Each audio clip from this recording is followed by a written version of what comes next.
relaxation, preparation, and organization. Then, a few days before you were supposed to meet with Vidar to discuss further plans and see your brand new airship, you received a hurried sending. Heribald, High Cleanser of the Church of the Eternal Pyre, had asked for your help, as, seemingly, an outpost of the Cleansers only a few miles away from the city had been attacked.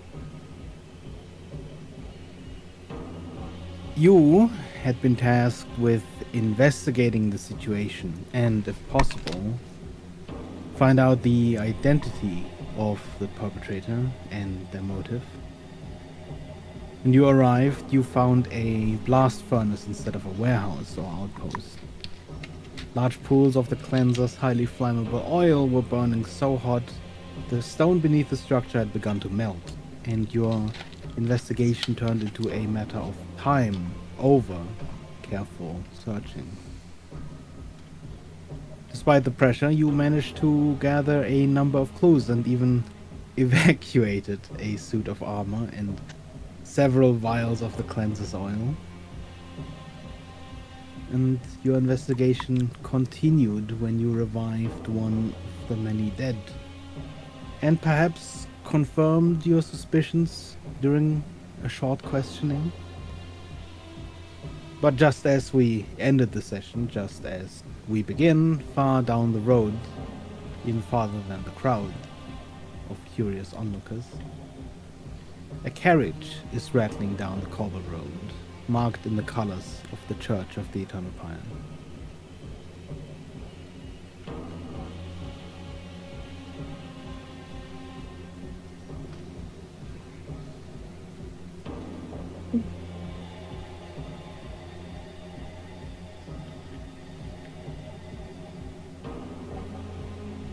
What does everyone do?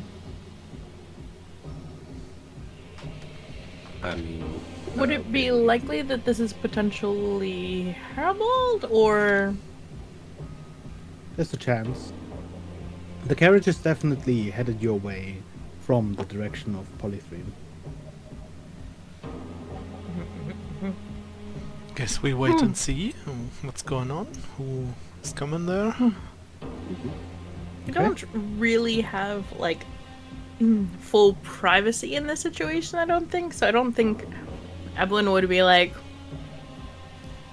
let's watch our words carefully here. Just because there's other cleansers nearby. Okay. But would probably just stand near Rhett and Vin waiting expectantly.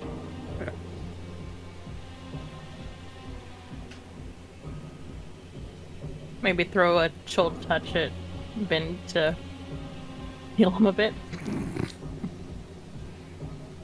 You watch the carriage slowly rattle closer on the cobblestone road.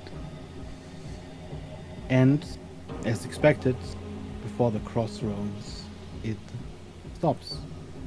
And as soon as the carriage stops, the door flies open with a thunk. And a downright panicked-looking Heribald stumbles out the doorway. Oops, that's not what I wanted to put on there. Why did that? He knocks us all over in his rush to run into. Yep. There it is. Weird. You see him almost stumbling, almost falling, but catching himself on the door as he just rushes out and begins heading your way. Is it still there? Is it intact? No. You've been inside. I Yes. need you to take me inside. That's not a good idea. We can tell you As- everything that was in there. But the answer to your question is no. It's not intact. There should be a stone Sort of. box. It was cracked open. Cracked through. Kind of like... Was it what caused the fire? Is it? Unclear at this time. Perhaps? Was there any fire in the thing? Didn't seem like it. It seems more like there might have been an attack of some sort. Oh, they're gonna kill me. Who was it? What did they want? Did they know how? The only eyewitness that we have, and she kind of gestures over towards the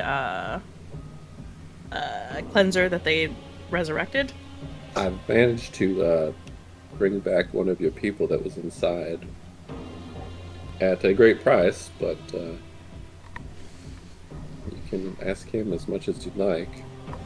You see, at the moment, the young cleanser sort of sitting against the wall of the tent and just sort of almost deliriously looking towards the sky.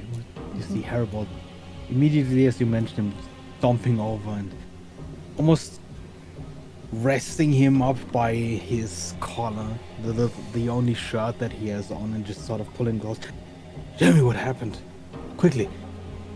Is it still there? Did they take it? He's still in a bit of shock. Anyway. You see the young cleanser's eyes just sort of go wide and start almost scrambling to loosen the hold that Haribold has on him, but surprisingly, despite his age, he seems to have a pretty solid grip.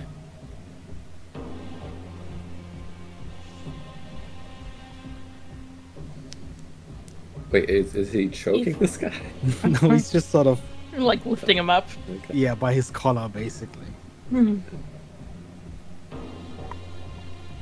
From what we could tell, and from what we heard, there was someone who came in and started to attack without much warning.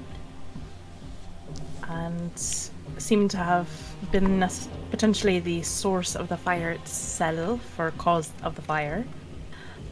Most everyone inside was slaughtered from injuries, that they received more weapon injuries than necessarily any sort of explosion. But most of the bodies have been burnt quite to the crisp. Did the fire inside seem different to you? Don't magical. think so. Did this seem more like a cleanser fire, Beggar, or... You had detect magic up. You would have seen if there was a magical fire. I think the attacker caught fire or something, and that caused the actual fire. But I believe this to be the fire from the cleanser fire itself, correct? Yeah. I believe they've used possibly the fire, or it's something happened inside.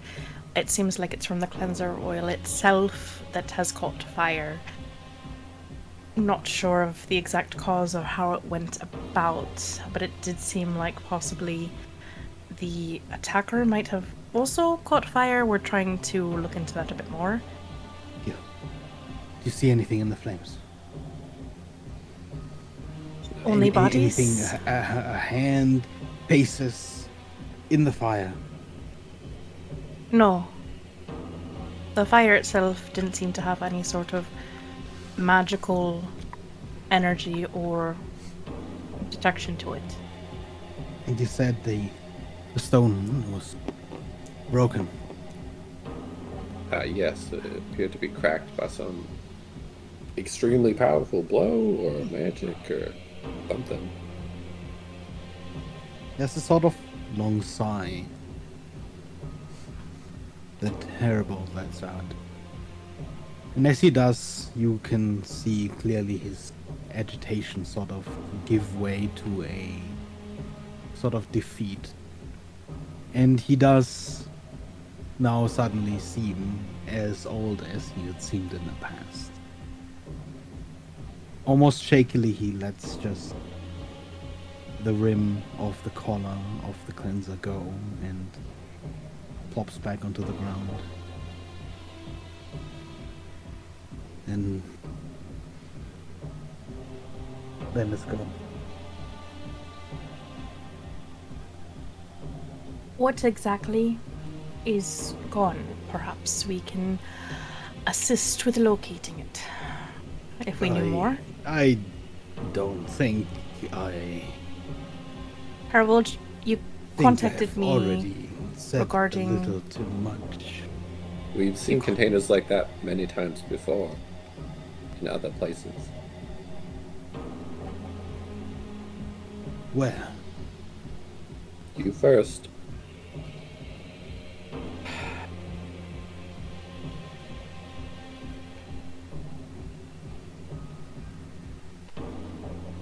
You handled a very delicate matter for me in the past. I do trust your professionalism, but this regards secrets of the order, secrets of the church. You could call them holy knowledge.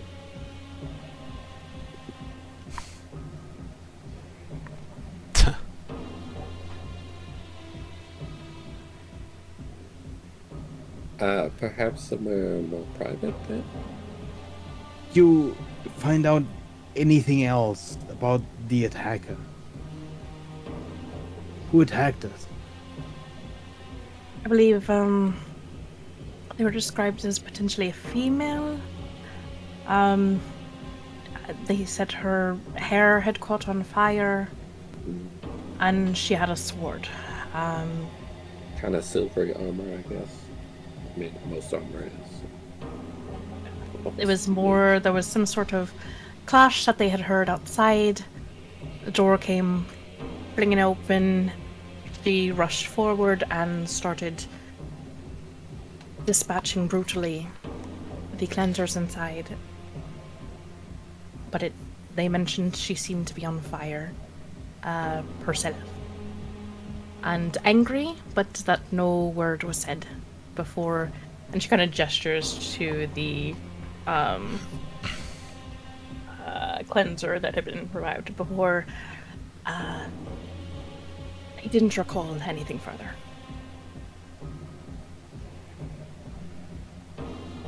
And that's it? That's all? Were there any details, any... They didn't say anything, but did they have anything?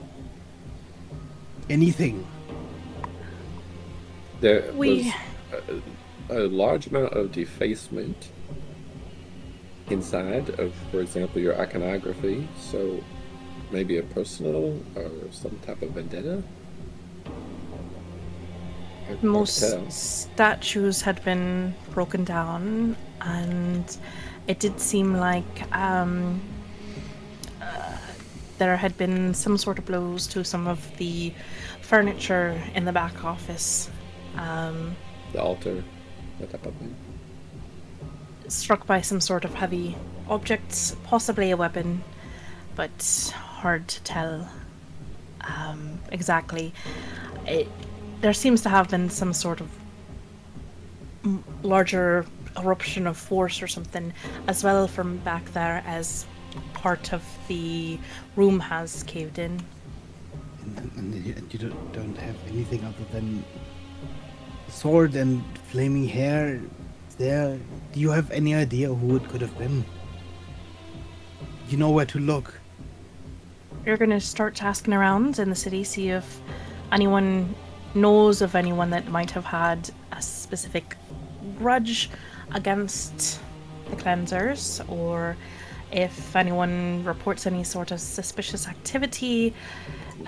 We don't have much of a description, but if we can narrow it down, where our hope is that we could compare any description that we do find to the memory of your cleanser here. Can you guys give me a perception roll? Everyone? Sure. Everyone who spoke. Because Soleil is just looking angry at him. Because he just fucking risked his life, ran into a fucking burning building, just for this guy to be like, "Oh, that's all?" And Soleil is just like 1d6. pissed right now.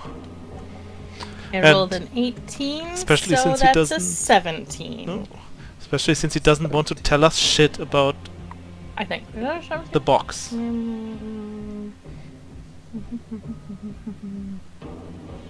Deceptions -1. Yeah, 17. And So 26. Soleil definitely hides the feather he found somewhere in his jacket or whatever.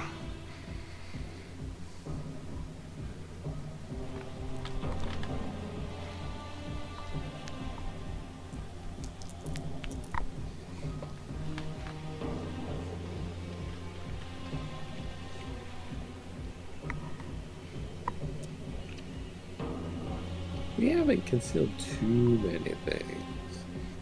Just that we have suspicions. Just your Yeah. suspicion. He seems to relax again a little bit. But it only really serves to make him look more tired.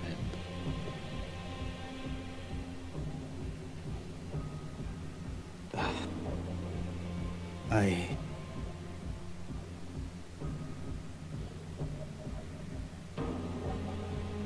I knew we were done in Polythreme, but... No, I don't think the Church of the Machine Hand would do this. I can't believe that they would...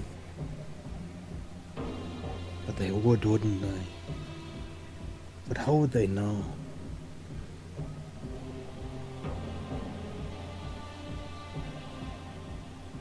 As I mentioned, if you were to share a little bit more about where you got that thing, it Soleil, is a strange coincidence that we happen to know something about that.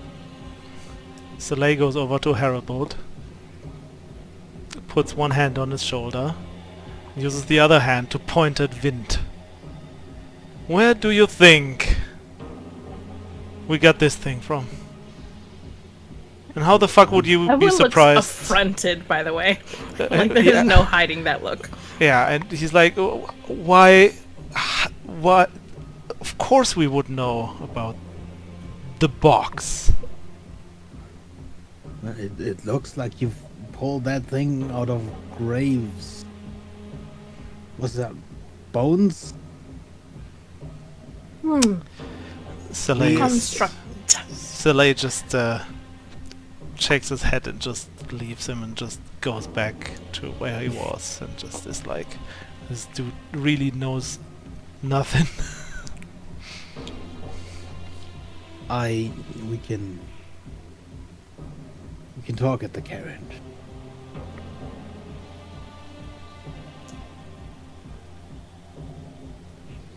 You seem heading a little bit down the road. Evelyn would follow. In particular, leaving behind the other cleansers at the table. Come on, Huxley. And she'll just kind of like follow at a slow distance.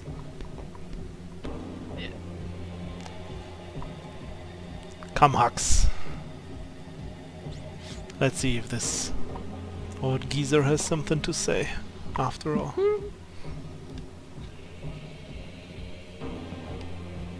What I'm about to tell you is... Well, it was a secret. Clearly, someone already knows. No one outside the High Cleansers, the Arch Cleansers, should know. Should have known. Inside the church, the large church of the Pyre at Polythreme, we kept a piece of our eternal fire. A sort of fragment of the flame. The fire that always burns. It's a fragment of our God, of the eternal pyre.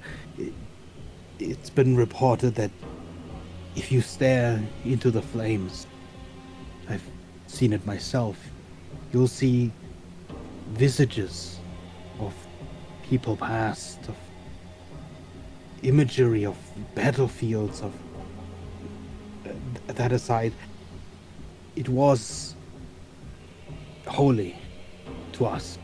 It is holy to us. And it was kept inside a stone sarcophagus. I don't know who could have taken who. It was supposed to be moved from the city. We've been losing our footing, as you know. Our flock dwindles daily. Our service is as needed as ever, but without the faithful, what purpose have we in Polythreme? So we left, and of course we would not leave behind something of such divinity to be plundered or desecrated by non-believers. We were intending to leave it here for only a day. And tomorrow there was another transport. It would have brought it to our home. To the high castle of the cleansers.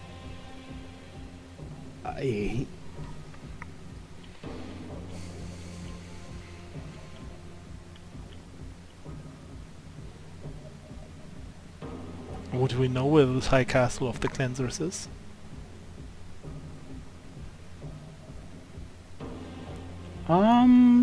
You can roll me a history check.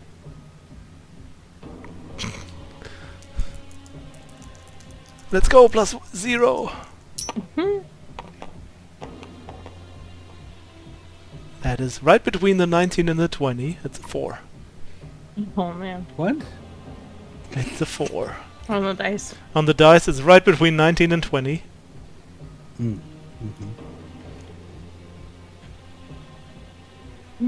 Yeah, Soleil has no idea where this thing is. You've heard of trains going there, but geographically you really have no idea where exactly it is. I could only guess, probably, because there are like only a couple train routes still active, right? Like, one was north, which is now not traversable anymore, really. One was like to Antok Arc. So there is a good chance it's more like to the west of Polythreme, but like can't be sure. So yeah, I was just wondering. Okay, so Haribald, you're saying the holy symbol of your church has been stolen, probably? It's not just a holy symbol. It is a piece of a god. You said you only had it here for one day, and that it was to be transported tomorrow.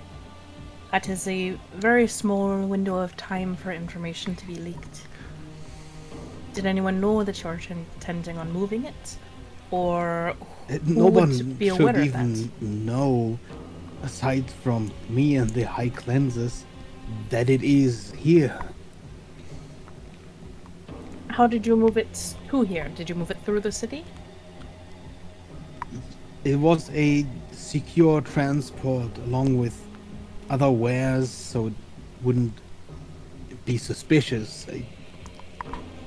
All that anyone transporting would have known is a stone box, a sarcophagus to be transported along with everything else. No one should have any idea what would have been inside. The flame was ask you a inside the question? stone box. And I don't want this to sound insulting, because I believe you. It's the fragment of a god. But by any chance, do you have another name for your god other than the eternal fire?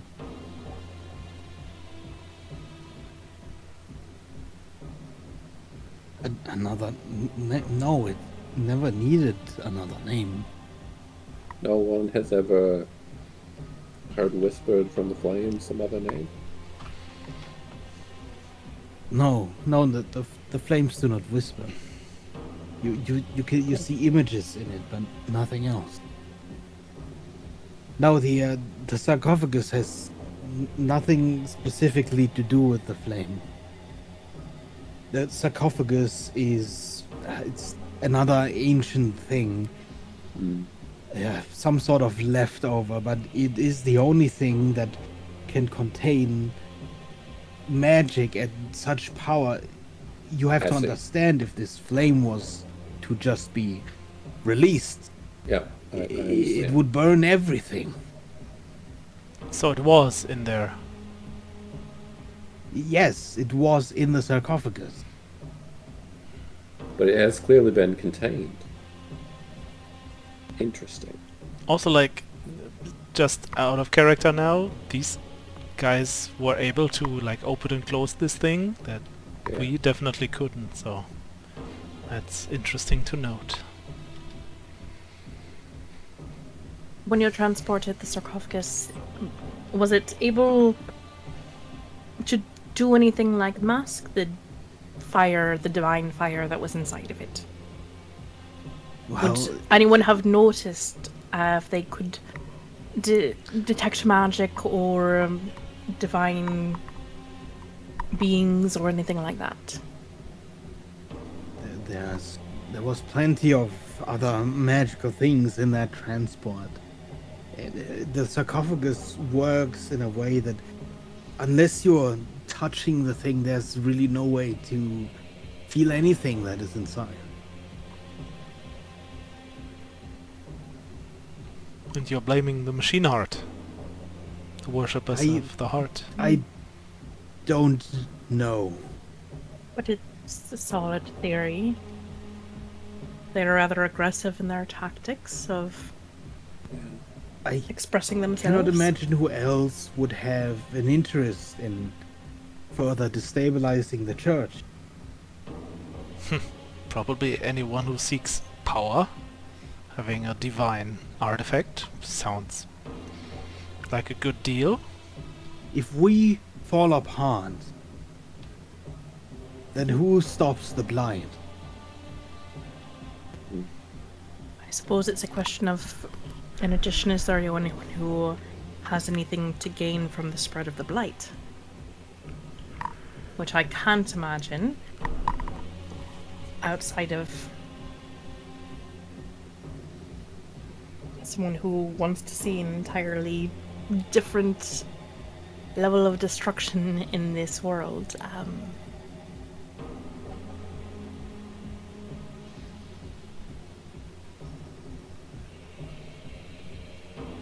Then they would be a madman. If the blight takes everything, then all there is nothing. Great.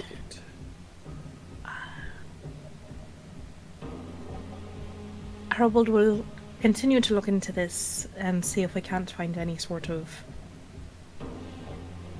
lead in the city. But if you think of anything, you can by all means let us know and we can redirect our search and we'll do the same. I can ask I the will not guard if Polythreme for very long. I will have to leave, and do contact me if you find anything. of course.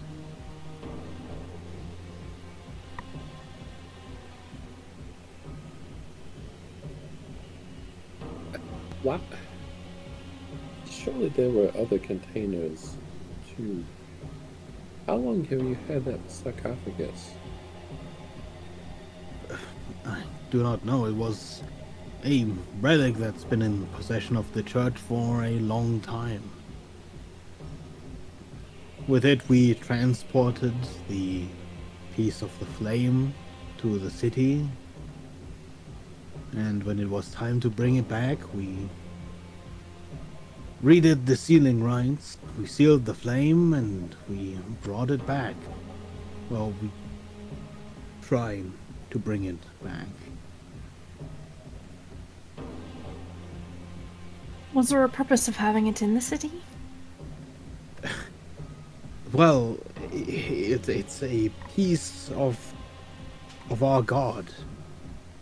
What could bring our flock, our faithful, closer to our God than a very piece of that divinity?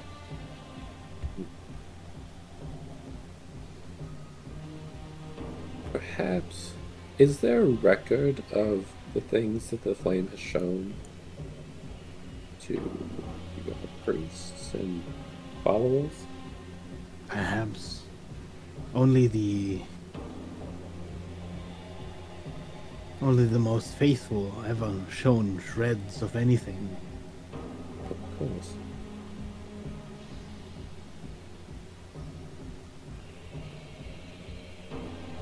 Have you ever seen anything in the flame, Sarbold?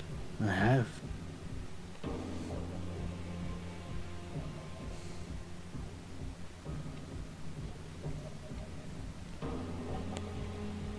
Nothing that seems relevant to this, though?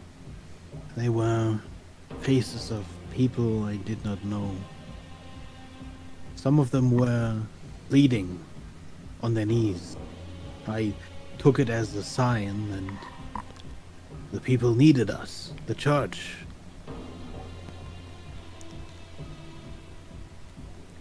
But they were not faces I would recognize. Faces I had recognized.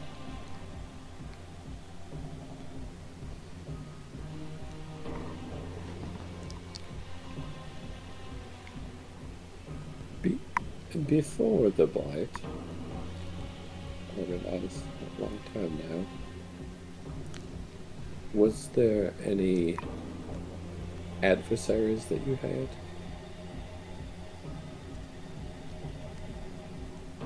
Before the Blight. On perhaps an existential level.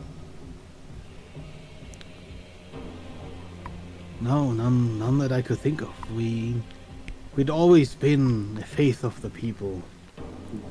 We had always been the flame that warms the hearth in winter. No, you misunderstand. Not any mortal enemy. I mean, like, how do I say this? What would be the antithesis of your beliefs? Yeah, at another god type of level. Well, I suppose we have the answer to that. I suppose the Blight is right there. They can't think of nothing else that would represent a antithesis to the flame as the Blight. Yeah, that's fair.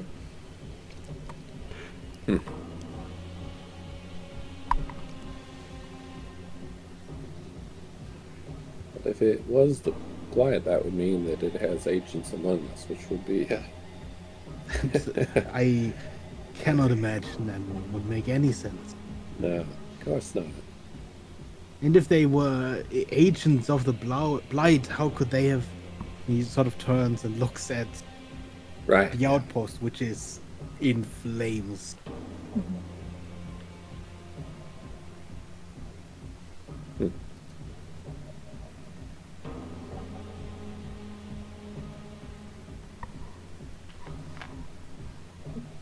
We'll continue on to see if we can't locate the source of your missing relic. In the meantime, will the cleansers be able to continue Continue on. fighting the Blight? Yeah, yes, of course. Of course. The fragment was not even... It isn't the only one we have. And even now, the Blight will be kept at bay, as it always has been. But I ask you not to tell anyone, any soul, of this loss.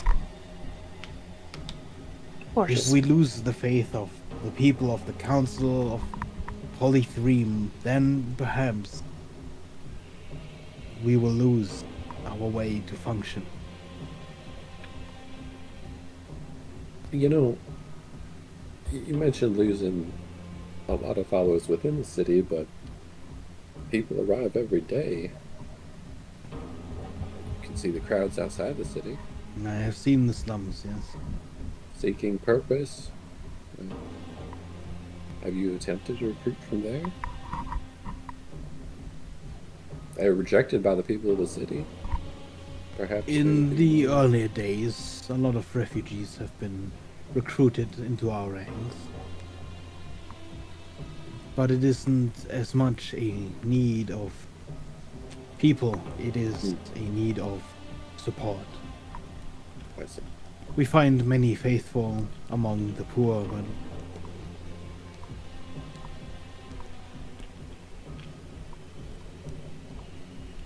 you seem sort of hesitate how to It's phrase the this. finances that help ensure that you're able to further your reach. We can only help so many of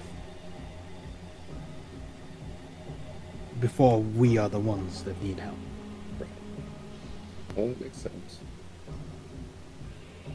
Herbold, I'm not asking you to touch further on this subject, but you mentioned that you have other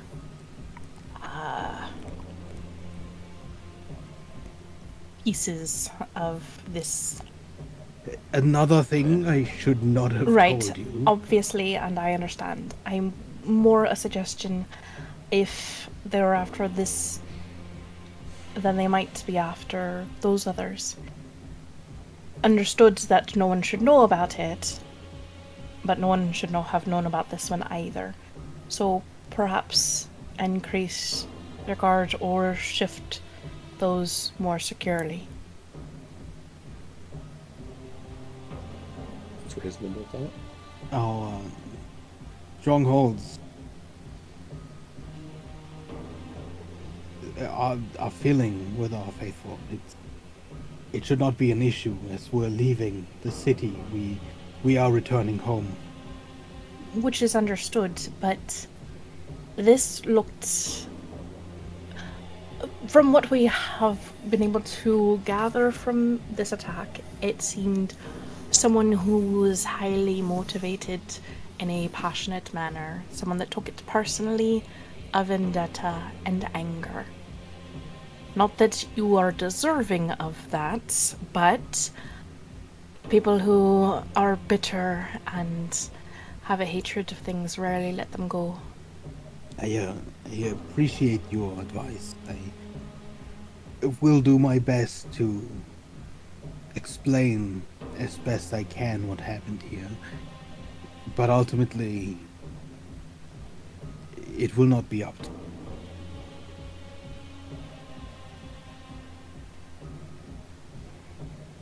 Of course.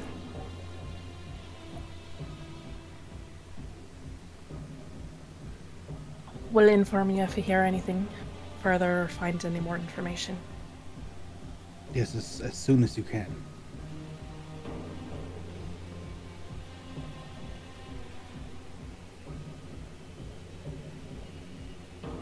We can start, and she kind of shifts her attention to the rest of Evenfall.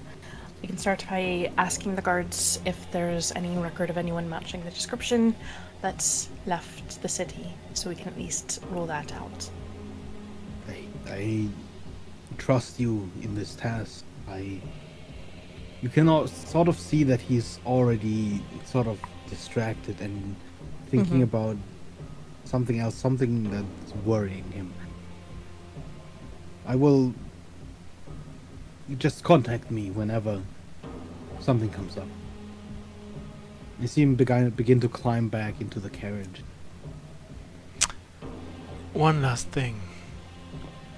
I know it's not something that seems to matter that much in a situation like this, but a companion here spent quite a bit of a sum to help one of your people come back to life, and we just came here in the middle of into the middle of nowhere just to help you as a friend and risk our lives, and it seems like we have spent more than we've gained in this situation. of course. Forgive me, it must have slipped my mind. It's fine. It's hard times, and I don't blame you. I was Understandable. just wanted to mention it. You see him sort of as he's already sort of, halfway in the carriage, sort of rummaging around, and Do I have any idea of the current potential financial standing of the cleansers? From an outsider's perspective? you would know that they're a relatively large organization. And certainly their services are needed enough that they would probably be somewhat well compensated. Okay.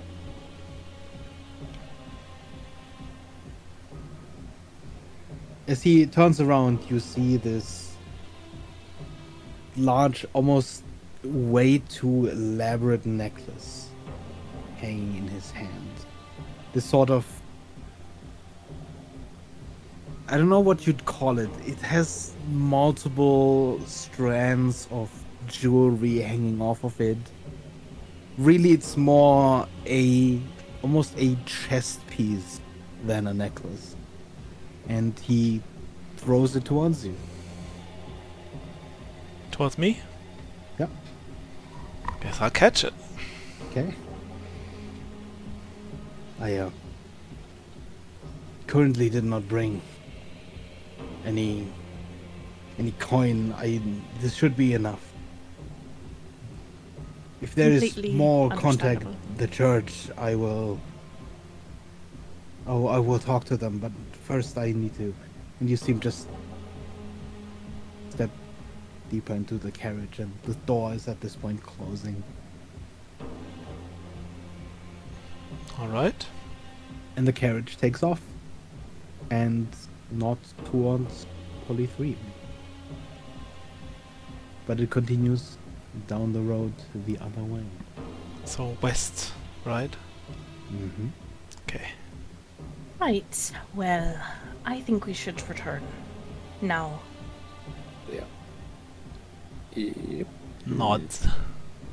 And shows you the amulet because he has no idea what it is.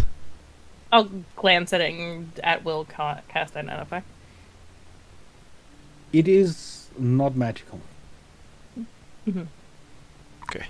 It's just but it Can does I seem to be gauge the very value of it? inside A this rough idea? pretty large necklace. The gold alone would probably be worth several hundred gold pieces if you were to melt it down. There are a couple of gems inlaid as well. Some diamonds, some red rubies, and as a whole, seems like if you were to sell this as a piece, you'd probably get several thousands from it. What kind of what price of a diamond did you use again?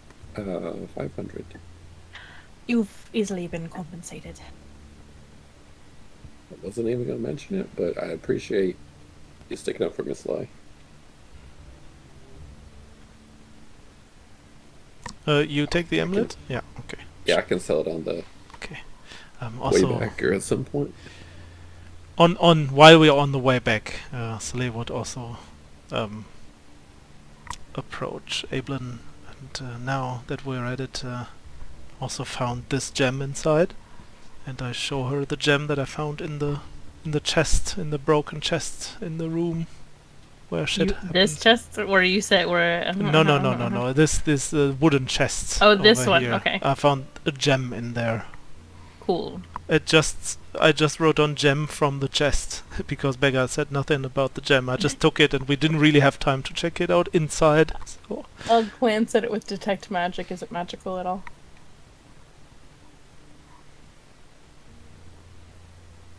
I hope Beggar even knows what he gave me there.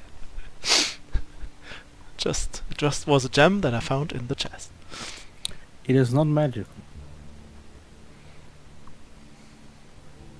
Can I tell what type of stone it is? What kind of gem it is?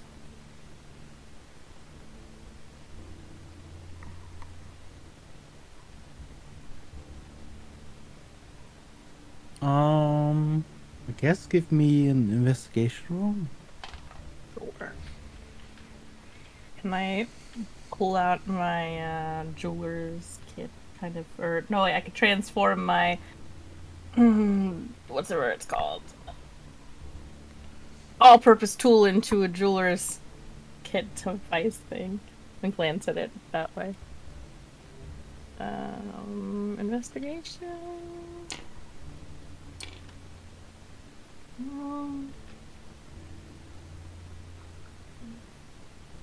That would be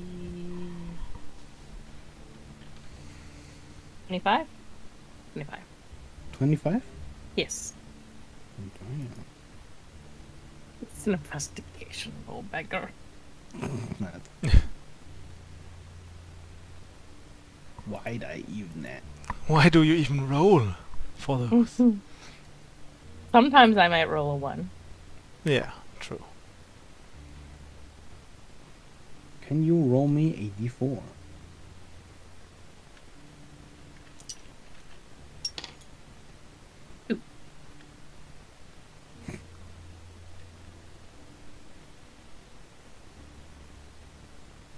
It's a strange color for it to be. It's the sort of blue, white-ish, transparent kind of gem. But it looks like it is a diamond. And it is It's huge. a massive diamond and rather unique in of that. Nothing beyond that of any sort of magical properties, but absolutely worth a hefty penny. Well, Red, I A think hefty that's something you need anyway, right? Diamonds? I mean, yeah, but this seems a little too big. I mean, It's definitely more costly than the type of diamonds you generally use. right. Yeah, so maybe we can exchange it for more types of diamonds that you need. So, or something like that, or Maybe. money. Let's hold on to it for now. I mean, and you see. can. I guess I also give that one to Red because feels like it's for our funds. Think of Red.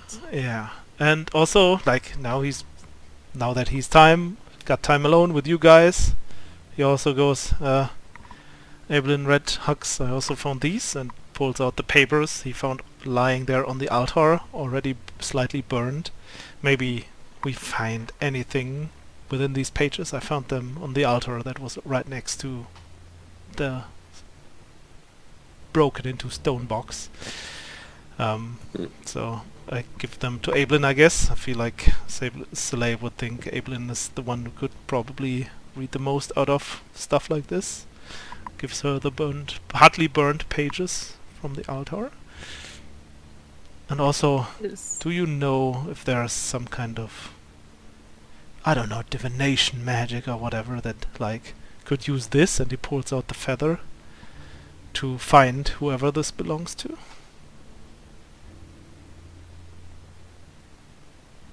Possibly some form of divination magic, not necessarily within my realms of casting. Maybe Vidar knows someone or is able to do it himself. I think we should probably ask a couple of questions before we jump to involving anyone else. Yeah. Sure. Was just throwing it in But there. I have no idea no. about magic, but maybe there's some kind of magic that could like track down.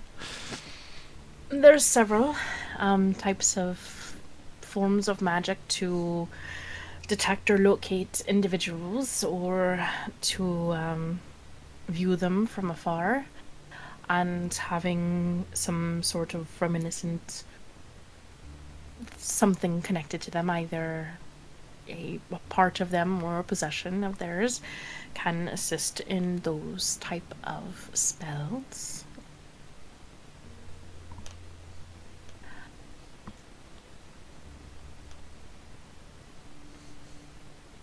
Curious Right, to so he see keeps who's the back feather, home. but he gives you the burnt pages. Just Yeah, so I'll you have glance those. over the burnt pages. Is there anything legible on them at this moment? It's somewhat legible. You could probably decipher it if you wanted. You'd have to take a bit of a closer look to understand what's going on, but She's probably riding on Vin's back anyway. Yeah, she'll so probably settle in on Ven's shoulder and try and decipher or gently and carefully clean up the pages so that yeah, she can you read can as give much me as possible. a intelligence roll. Straight intelligence? Straight intelligence. Okay, this is Beggar's way of telling me just he's not gonna ask me to roll investigation. It's fine. Oh, that was so close to the natural one. I know, I saw that. Dirty 20.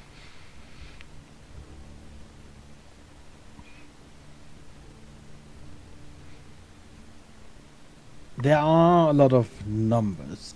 Some of the pages seem to detail mostly wares or objects inventory going in and out. You quickly pass those by. The only really interesting thing you find is a sort of mechanical sketch, almost like an instruction paper. And after several minutes of thinking how logistically the machine would look like, how it would work, and following the inscriptions on the paper, you realize that it definitely has to do with the cleanser oil. But it does not resemble the machines you'd seen inside the outpost. It seems more like it would be the first stage of creating the raw oil that you then saw processed into more dense forms. And it almost looks like the way the machine turns the unknown material to oil, that it might be organic in origin. The unknown material might be organic? The source of the cleanser oil. It Okay. almost reminds you of the way you would boil oil out of blubber.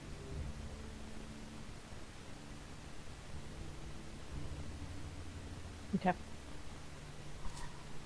I'll carefully tuck those into my bag for later.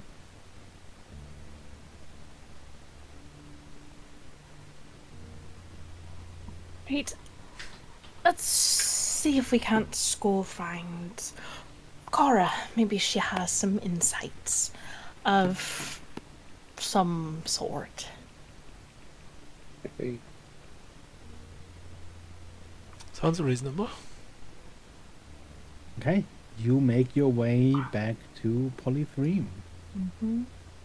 You go anywhere else, or do you head straight through the city towards Quartermain? Umblin at least is of the mind to head straight to Quartermains. yeah, I think so. Okay. It's probably too late to continue our lesson for the airship. I think Evelyn gave our tutor free for the rest of the day anyway, so Yep. might as well go back to Quartermains.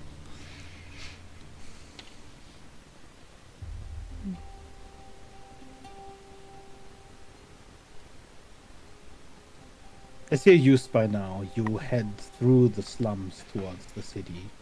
And the rest of you had not seen as much the work that had happened in these last few weeks. But the slums are starting to look almost like a city of their own.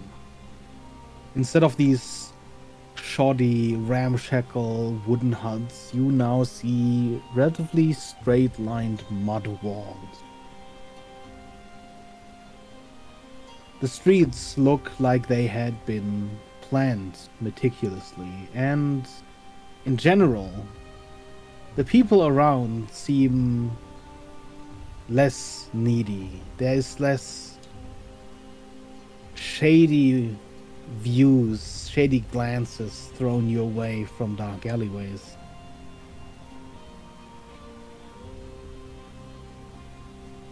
Someone will keep a distracted eye out just to make sure no one needs anything in particular while heading through. Mm-hmm.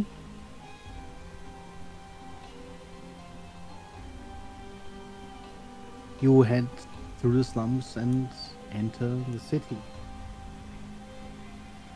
Already somewhat drenched in darkness of a setting sun, most of the lamps throughout Polythreme are glowing brightly, and you make your way along the roads towards the central shaft leading towards the Mediocre district.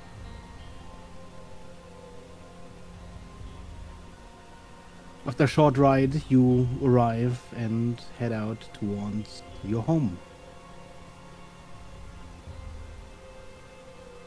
As you arrive at Watermaid's.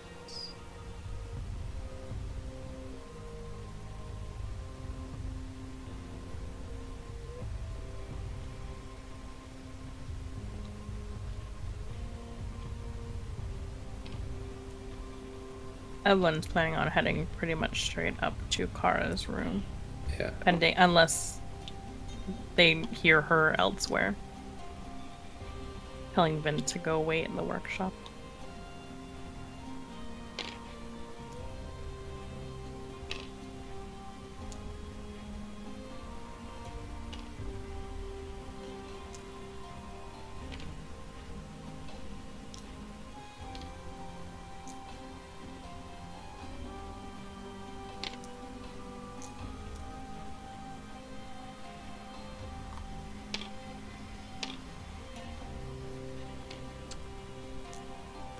Looking for Kara. Mhm. Probably asking Aelith on the way, because he's usually there to greet us. Trying to avoid Reginald, because that's a distraction of a conversation. You see Reginald sort of looking over the balcony as you... Yeah, Evelyn's trying to walk. I understand there's probably a conversation piece here. Evelyn's like, no, no, no. So she at least is trying to walk That's fine. straight past. Welcome home. You taking dinner early today? Not sure. Hey, have you happened to see Kara today? Today? Don't think so. You know how she is. In and out, random times. Yeah. Probably by the time I wake, she comes home. Could be. Why? Did you need something? Maybe. Not Should sure. I leave her a message? If you're out? Sure. Yeah. Just tell her we just want to have a chat. Alright. Yeah, I don't know. I mean, unless Reginald has She something. didn't trash another bar, did she?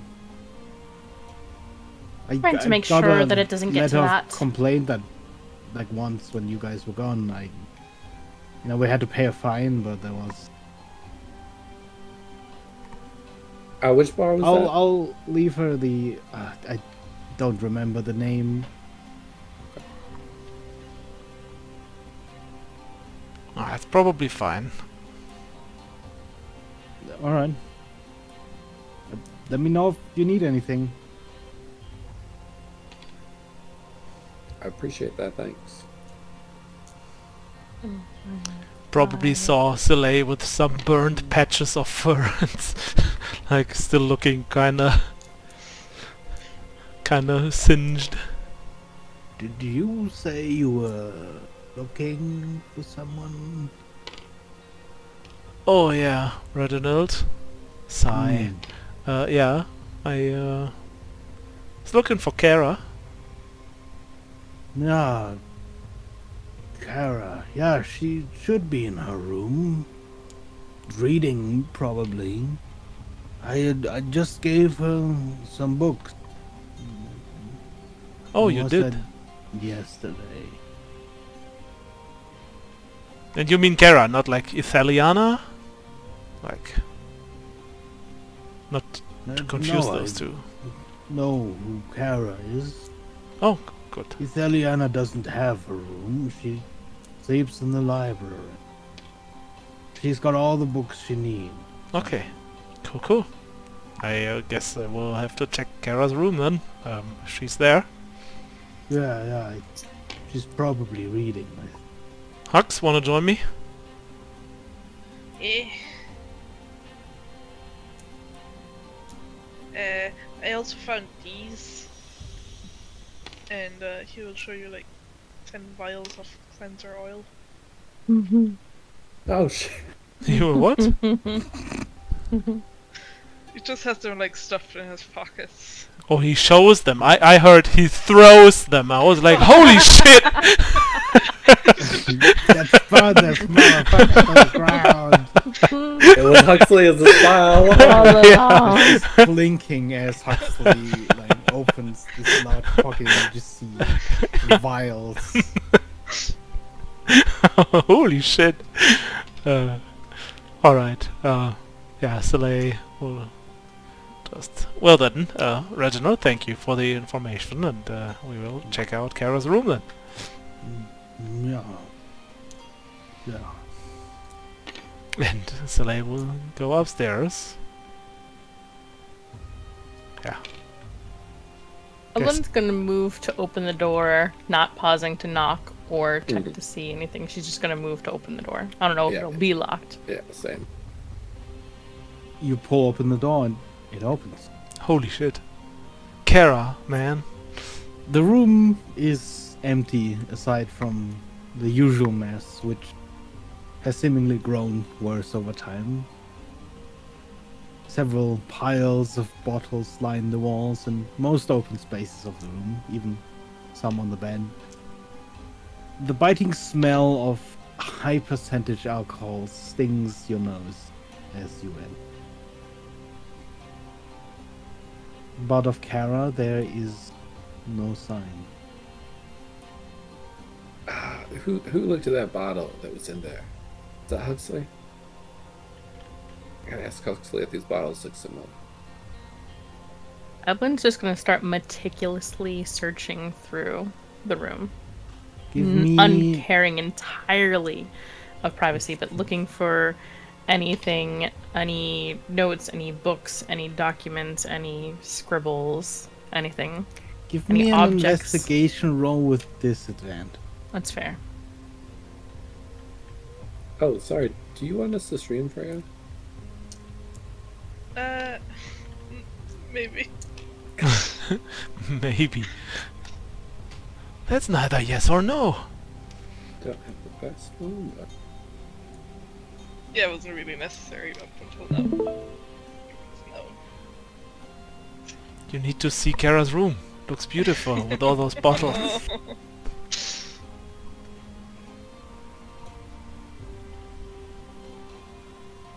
Yeah.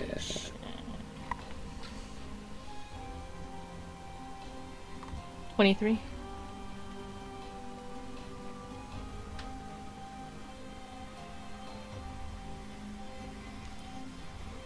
As you're sort of rummaging through the room, you see very little in terms of books or papers.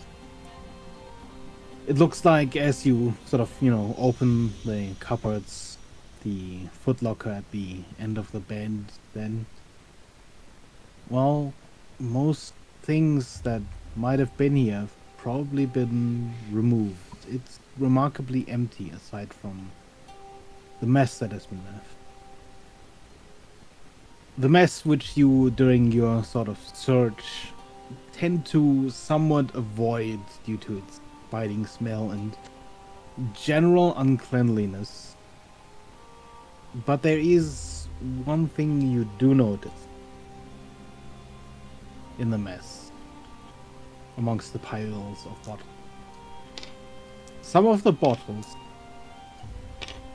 particularly near the bottles neck almost seem slightly melted.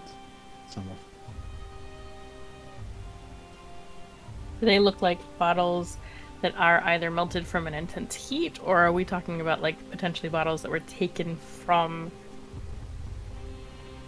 the... You can almost, even though many of those are broken, the deformation is almost in the form of a handprint.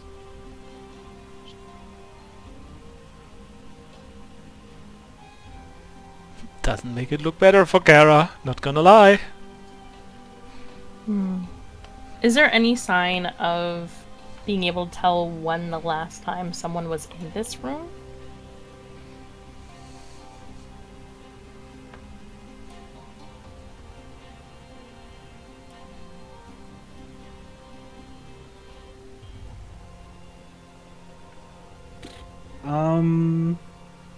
You can tell that in the corners there's definitely a larger amount of dust that has accumulated than there is between the door and the bed, for example, or generally the open spaces in the middle of the room. So it looks like likely it hasn't been cleaned in a while, but there has been activity, at least to a degree, that maybe not necessarily recently, but likely within the last 8 weeks, it has been used occasionally. Okay. Evelyn will make her way out to join the others. I don't know if anybody's been doing anything As you in get that out, meantime. like Soleil was heading towards Kara's room, probably well, sees then you. probably you would reach it while she was still searching the room. Yeah, he knocks on. Did you leave the door open or? Absolutely. Okay. She's So just Soleil intent is right like, "Oh, you are already in. now. Give me a Found con it. save. For my bloodhound amulet." Your Just- poor nose. Okay, let me just roll for it. Con save. Natural 20. I've known Kara for quite a while now, so I'm used to the stench. You recognize the smell immediately, and you know to cover your nose as you just smell alcohol. By the way, this has to be the natural 20 I rolled today. Okay. Yeah. There might be more, you never know. So yeah, Soleil is just ignoring the fact that she just went in there. He's just like, found anything? Probably you probably found her in the midst of searching, and then she kind of nothing but a bunch of junk, none of her possessions really here, until she finds the melted bottles, which you would then hear a line of rather colorful swearing in halfling, if you understood that at all. Nope. Or no, Gnomish. Sorry, Gnomish. My brain, Nope. it's not functioning. My languages are very limited here. Oh, yeah. I know Common and I know Leonin, and that's all. That's very, very narrow. Hey Huxley, did you mention seeing a bottle in the cleanser place? A bottle? Yeah, next to the armor. I feel like I ran over it while making the door. Did you see it? Oh, yeah, I saw a bottle. You want to come in here and see if any of these bottles look like them? Sure.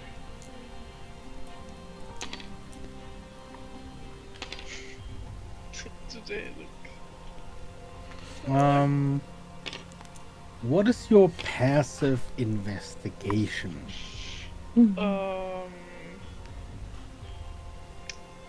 It is 10, I'm pretty sure.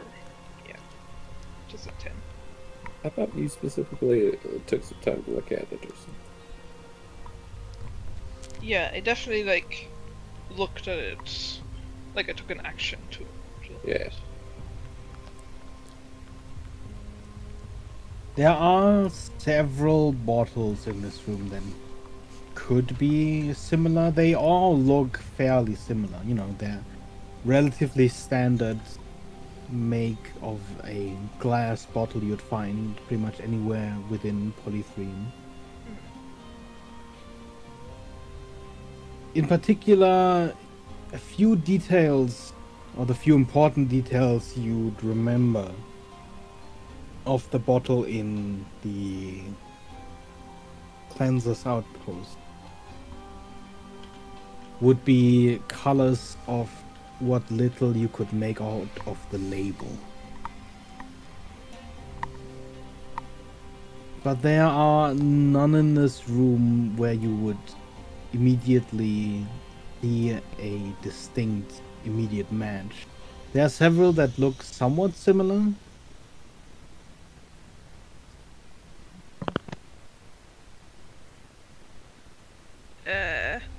I mean, it looked kind of like those, but I don't see one that looks exactly like it.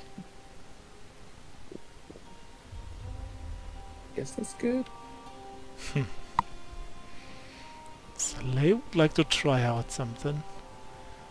Now that we get the smelling thing, he's gonna take out the feather and grabs his bloodhound amulet, and is gonna take a big whiff of the feather, and then use an action to focus on that scent.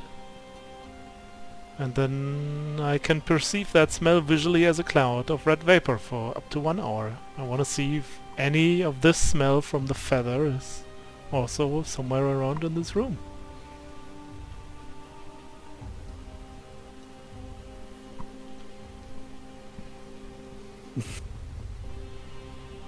It is almost tough to see the red cloud. It almost seems like the scent, the smell is overlaid, sort of diluted by the immense smell and scent of the alcohol. Mm-hmm. But as you turn to sort of look at the door, you do notice there is this smaller trail from the feather, from where it was in your pocket, leading out of the room, and there is a much larger cloud of the scent leading out of the room. Mm-hmm. Without saying anything, I'm just gonna start following the trail. You go to see if I was gonna check her next too. I'll just follow, should I? Yeah, you guys just see him like whiff, whiff, whiff, and just What are you? smelling the air like a bloodhound, even though he doesn't want to hear this. Cats, man. Blood cat. Hey, just tries and start following the you see trail. sort of traces of this smell everywhere, but you are currently following the densest cloud of it, or the densest sort of elongated stream of it. You are following the scent like a track, and the scent leads you downstairs. I think Alan's gonna head to the library instead. Yeah, Red gets confused when you turn downstairs and heads to the library.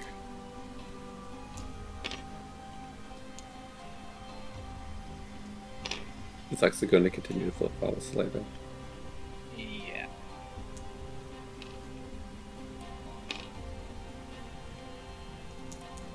You can see where at some point the trail leads into the kitchen, but seems to, at a later point, leave it again and lead outside.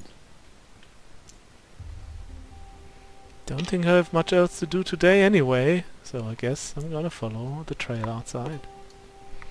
Okay. This is up for 1 hour, so I guess I make You follow it outside and use of into this large plaza that lies in front of Quartermain's.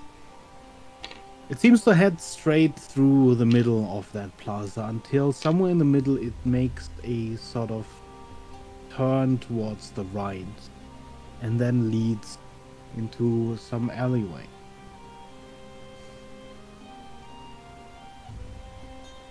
Yeah, I'll keep following. SLA follows. What do you guys do in the library? I'm gonna go ahead and quickly just cast a quick comprehend language just in case needed. Yeah, same from my new half-max. Nice. Nice. And do we still see Ithiliana? Yeah, you see Itheliana. As you sort of open the door, you almost see what looks to be the end of a twirl as she turns around. You can sort of see this long white dress she's wearing continue in its momentum for a little moment before it comes to a stop.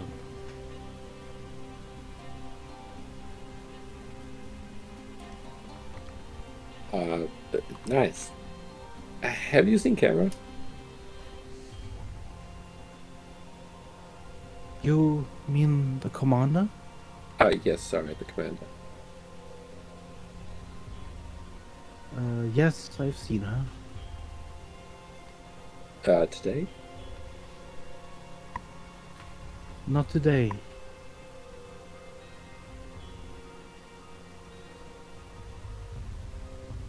Right.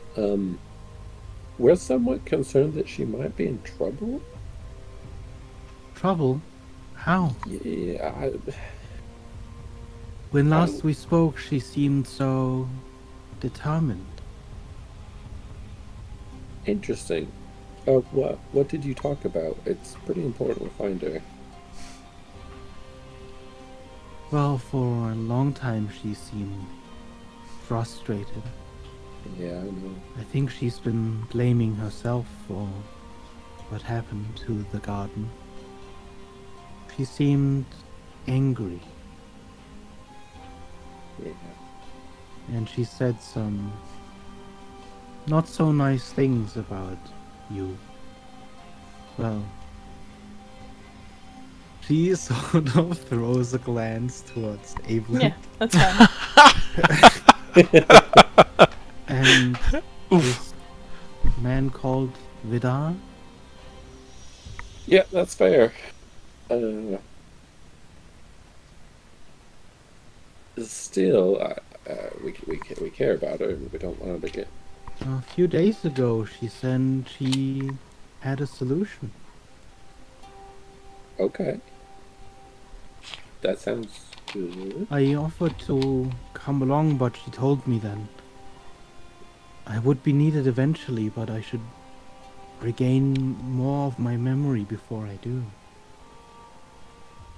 Right. And of course, I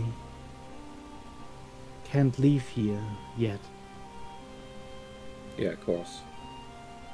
Don't have a non-detection amulet for you yet.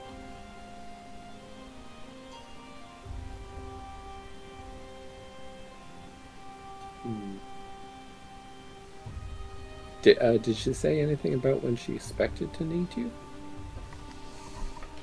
No, That's weird. I think I will be called when I am ready.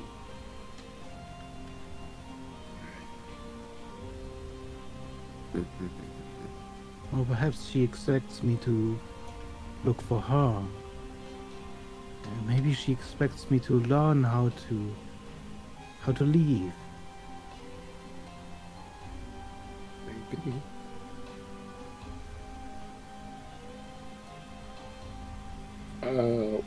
We can talk more about that later.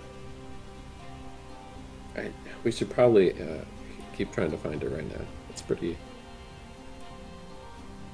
urgent.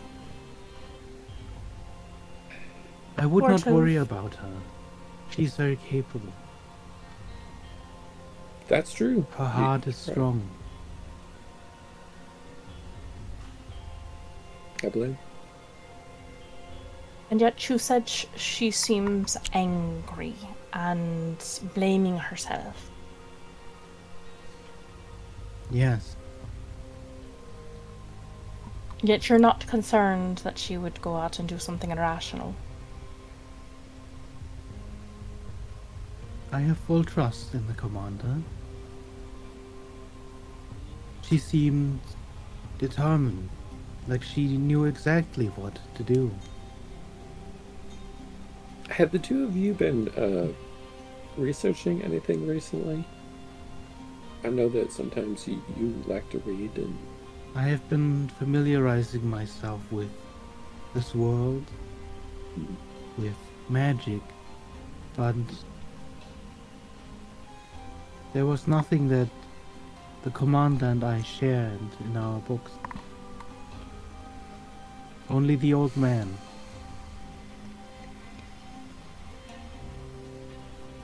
the Reginald shared things with Kara, you mean? No, he comes by and reads books sometimes here. Sometimes we read the same book. Between Do you know you what sort of books Kara has been reading? I do not know. I remember waking once, and Reginald had a couple of books he gave to Kara, but I did not ask him what books they were. Alright.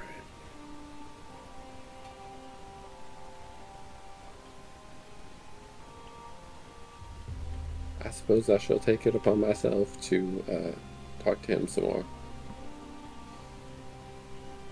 He knows a lot of things. Yeah, I know. It's just hard to get him out of him sometimes. He forgets a lot of things too. Yeah.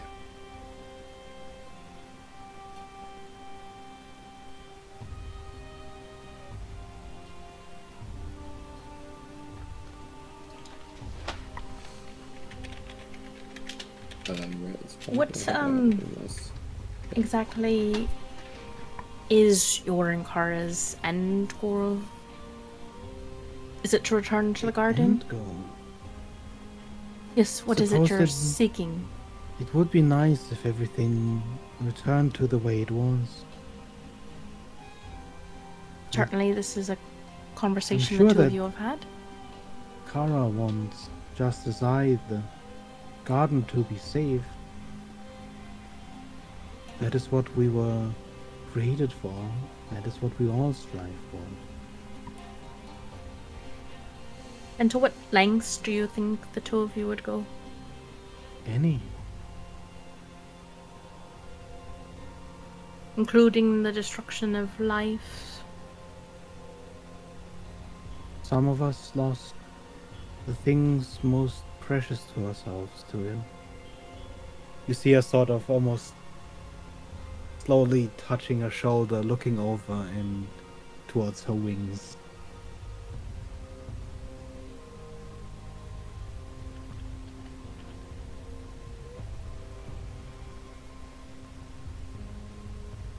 What goal could be more noble than saving the garden? And if you caused individuals to be killed or destroyed or set a world to be defeated and engulfed by a great evil, all in the name of returning to your garden and saving it, that would be worth it to you? It would be terrible if the souls that die along the way didn't have the chance to go to the garden.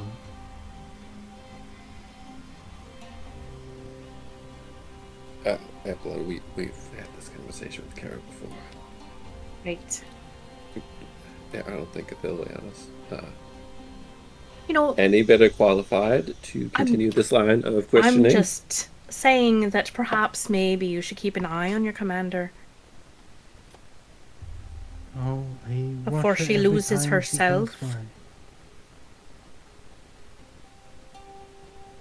Everyone will like turn, Mhm. like So- storm out without another by. What word. does she mean by that?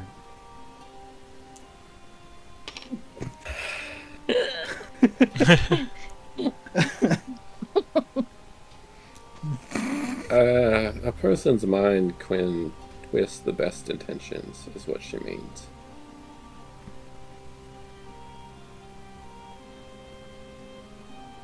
But if the intent is so pure, how can it be twisted? That is a question that many philosophers have philosophized about for generations, and I am not qualified to answer. But it seems to be true. I wish I could give you a better answer, See. sorry. Philosophizing. You see her sort of looking around the room at the titles of the books.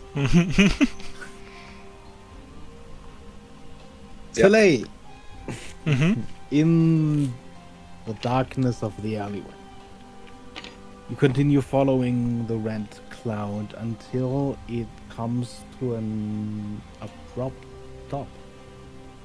Oh. Just gone? Or going upwards into the air or something? It seems to just stop. If you reach the spot, give me a perception roll. Perception. Smell based. Wait, smell based. You have advantage on any ability to the res on smell. Cool.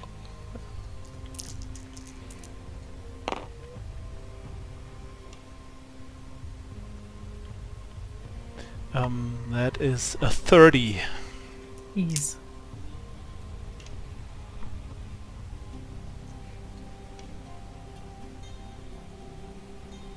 You smell something bitter the second you get anywhere close to where the cloud ends. There's a much stronger smell here, one that overtakes everything else. You smell something burned. Something scorched. Mm-hmm.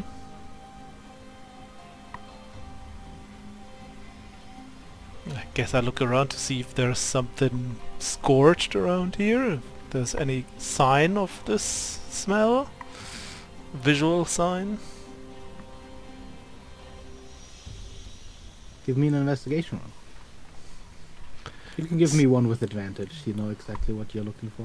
See, and this is where I just have a straight roll and see what happens. Because who needs multipliers anyway, right?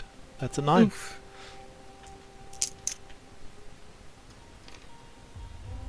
It takes you a while. You don't see any scorch marks like you would when there was an explosion or anything of the sort. As there's sort of debris and dirt, dust, just generally refuse along this alleyway. There are several pieces of wood, some of the corners of some of the bricks, where you see just the smallest accumulation of soot. Whatever caused this smell must have been relatively quick, with not a lot of force, almost like a flame that was simply sprung from nothing and then dissipated. Not enough to set anything on fire directly, nor enough to sort of develop enough force to damage anything. But there was definitely fire here. Is there any way I could figure out like how long ago this was? Was that like 3 hours ago or like just a couple minutes ago? The most you could determine is that if it had been more than 2 or 3 days ago, you would not be smelling anything anymore. But that is the only sort of range you have. Is it wasn't a couple of minutes ago. So you have between a couple of minutes ago And 2 or 3 days ago. 3 days ago. Okay. I tell all of the Hux followed me, right? Yeah. Okay. Yeah, I will tell Hux. weird. All of a sudden the track is gone. Who's gone? I smelled Kara and followed Oh, the smell, and it just vanishes here. The only thing I feel I can still smell is a faint kind of like something was burnt or singed, or like there was a fire here of some kind. But otherwise her smell is just gone from here. like As if she just... It's not going upwards. He looks up in the air. Doesn't see like a red track going in the air, so he's like... Almost feels like she just disappeared here. In she fire or smoke or something. she exploded. Unlikely, but maybe like it's like some kind of teleportation explosion. That sounds kind of cool, but I never knew Kara could do this. Actually, I feel like I fought alongside her, would but know that following a scent, especially visualized as a cloud like this, something like burning or fire could certainly burn off someone's smell. Much like if you were to go into a river and wash yourself. I see. It would certainly lessen your smell for a while.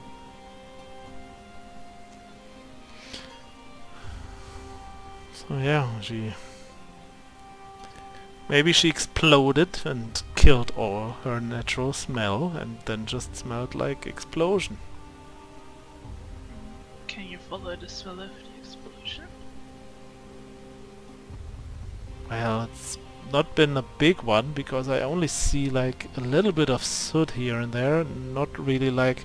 I mean, look at this alleyway, and he points around. It doesn't look like there has been a big explosion, you know? I don't think I could follow this very slight smell. I mean, I could try, but I can't rely on the amulet anymore. I can only use it once a day. For this Yeah. kind of tracking.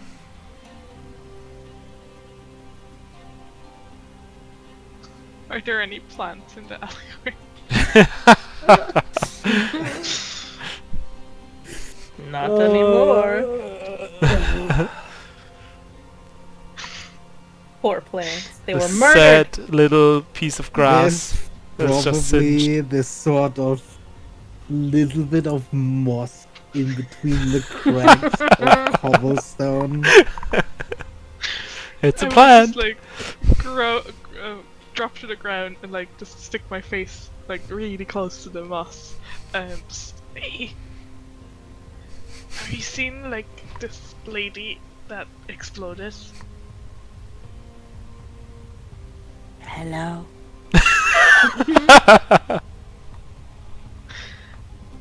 We see very little. We live where it's dark. Yeah. Many shadows pass by.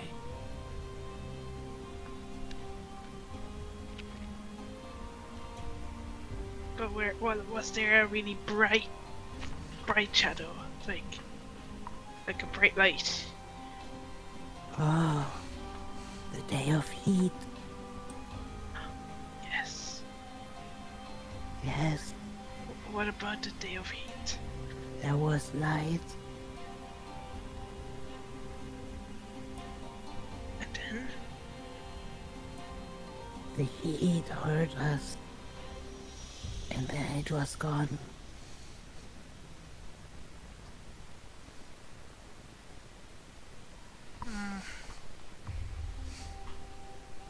Shadow Yeah. came. The light came. The light left. And the shadow left. Where did the shadow leave? In what direction? Up. Up. Oh. The moss says that the shadow went up. The shadow, does it mean Kara? I think so. Because there was a shadow, and then there was light, and then the light left, and then the shadow also left, and the shadow went up. Soleil looks a little bit confused by this description. Alright. I mean, guess that could mean it was Kara.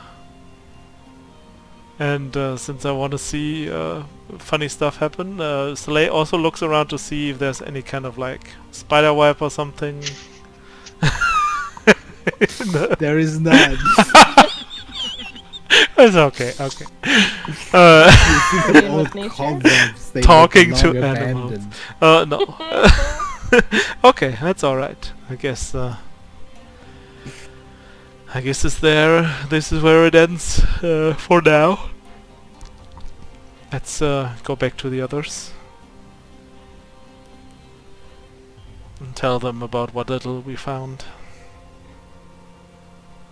Huxley will just like stare up at the sky while walking out the other way.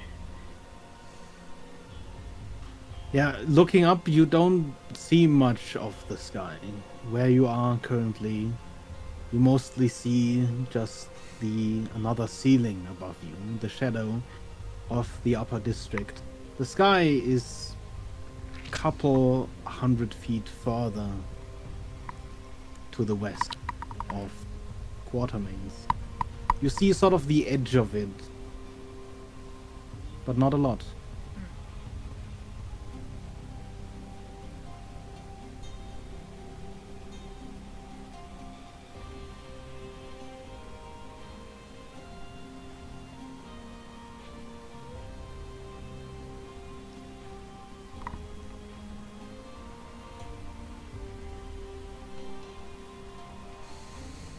Hux, are you coming?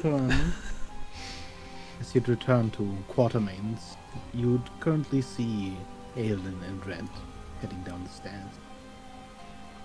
Evelyn just fuming. Looking for Reginald. Reginald?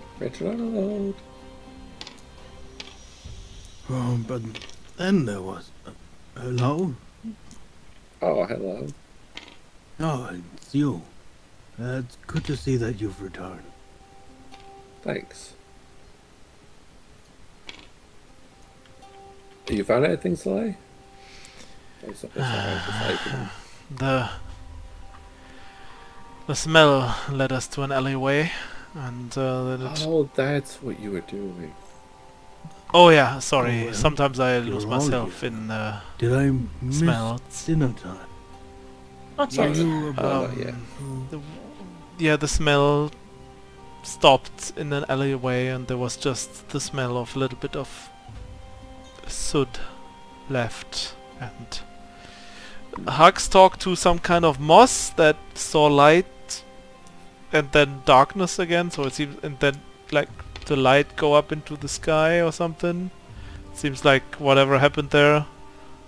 Kara went into that alleyway, just burst into flames and then flew away or something. That's at least how it seems. Oh. Kara didn't used to like flying. That is very true, and she usually didn't like burst into flames, as far as I remember. Yeah. She knew like this to make a blade like go kaboom and stuff, but she didn't really like started to burn. Reginald, I was trying to see if you had some recommendations for books to read. Cara mentioned she'd been reading some good ones recently, and I was wondering what they were, if you happen to know. Books. You said Kara told you to read? She said that you had given her some books and suggested I read those. Right. She don't give you the books. No. Oh, She said she had to go out, so I was wondering which books those were, though. I don't think I all at the moment. Do you know which ones they were? Maybe I could go find another version so I could read my no, own. Maybe if I were to speak to Kara, she'd know. I don't remember.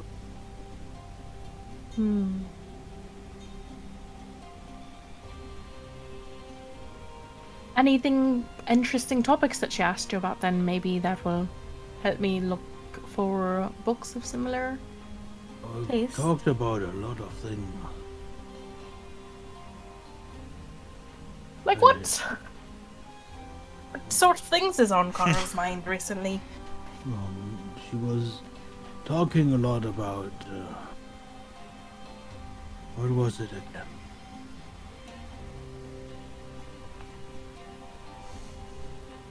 Were we about to have dinner? Wish I could help you remember things, Reginald.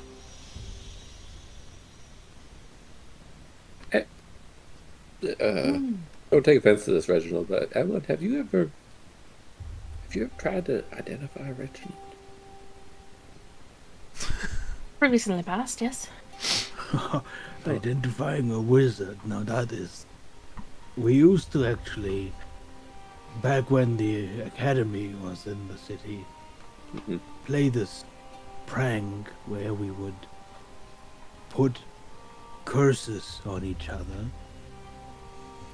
to see if we could properly identify the curses we put on each other and then remove those curses we put on each other.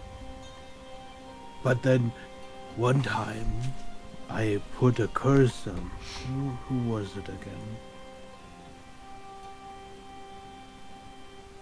Was it something with an O?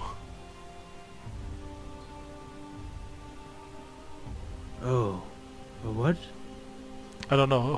What was the name of the guy we met in Antokirk? It didn't happen to Ovaith, did it? Always, yeah. No.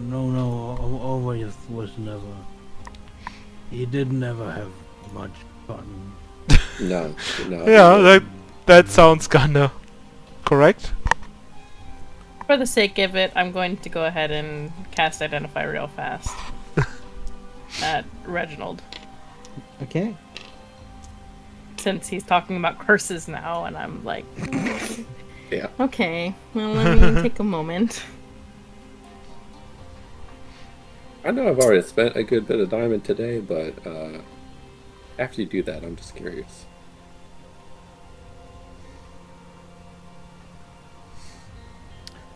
Quickly see. Okay. You cast Identify on Reginald.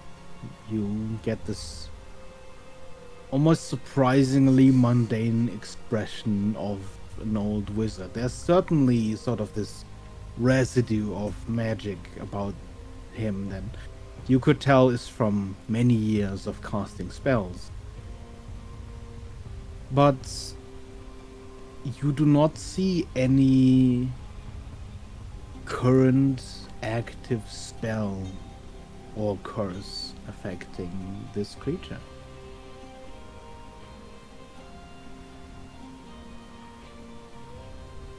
Fine. Just needed to know real fast.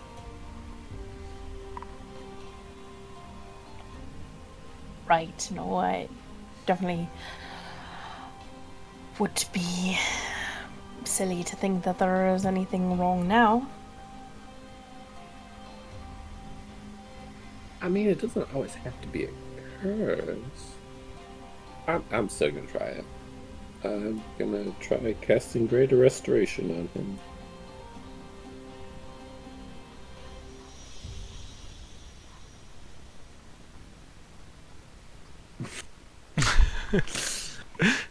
As you cast Greater Restoration, you hear this loud crack. This sort of... And you see him sort of go a little bit more upright. Oh, that had been bothering me for a while. Must have slept wrong. Ah, no problem. Well, thank you. So Yeah. very, very handy.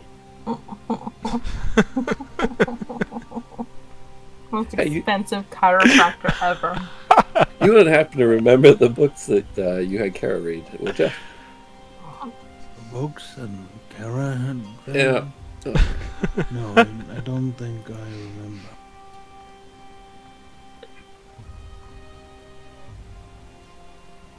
What's for dinner? Anyways. Oh, Primordial. Primordial? Yeah, Primordial. Do you speak primordial? No. That was the book that Kara wanted to read. Oh. It was in primordial or about No, it primordial? was about Primordial. Yes. Ah. Okay, yeah, that makes sense, kind of. Maybe we've been asking the wrong questions. We always have to ask something else and hope for the right answer still.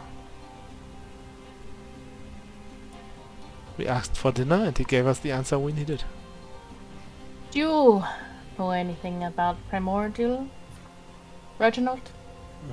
It's never been my subject of research. There were several people in the academy who were very well versed in the history of primordials. Okay, where It's a do you very think... plain sort of research. Right, where do you think the academy went to? How it went up in the sky. And then where would it have gone? Oh,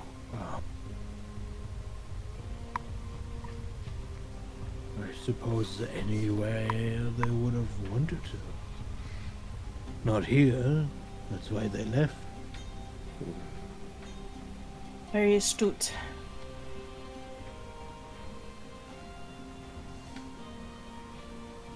Do you recall anything about Gisynthia? Ah, Gisynthia, I remember him. Very short man, very angry. But, never did have to fight, so, cool-headed for someone angry.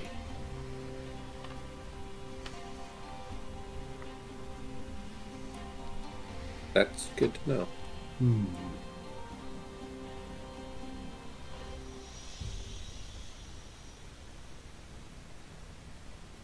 Seems like he and Kara would make a good pair. Yeah. Angry and fiery. He was very fiery. Even as a short man.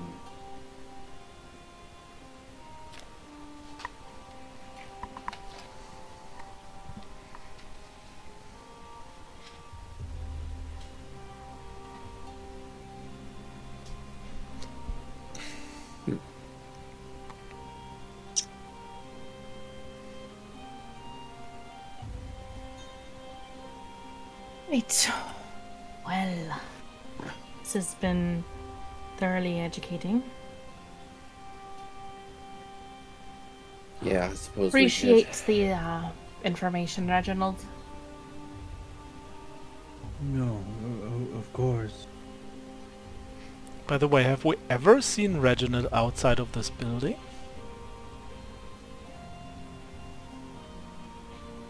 Roll me a history check. Alright. Because I'm wondering if he can actually even leave this place. 9? No, history? Do I have something? No, +0. 9. Not that you can remember.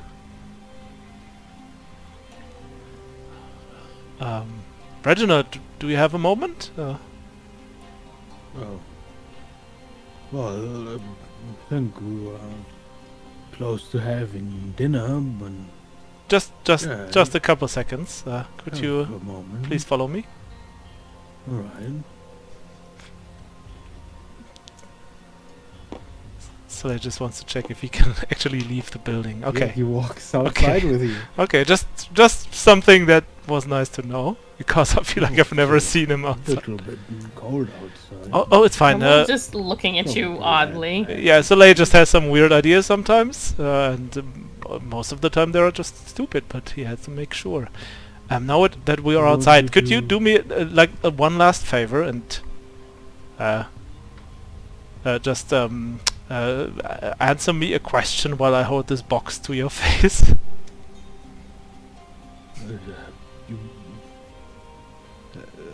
You, are you trying to play a prank on someone? No, kind of actually. So could you please tell me again a little bit about your research about primordials?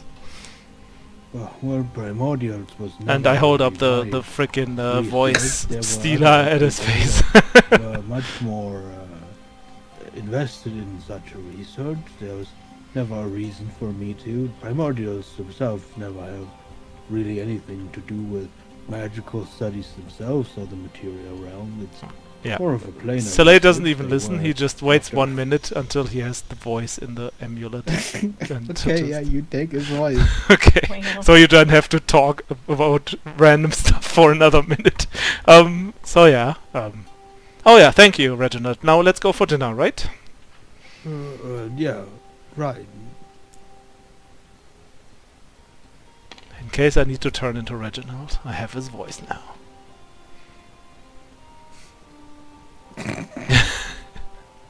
terrifying. Are we the baddies? Look, now I made sure Yes, that you he are. can actually leave the building. It's not like, for some reason, I don't know, basically imprisoned here or something, or banished in here or whatnot. Evelyn would have told you he's at least circled the building with her before. Oh, okay. So I wouldn't have known. Yes. Well, I guess I'm about ready for dinner, and then I'm gonna probably stay up trying to dream dreams tonight. We'll see. Oh yeah, dreams. As you all head into the dining room for dinner, a couple of minutes later, Aelith would serve you dinner. A sort of slow-cooked roast stuffed with various vegetables.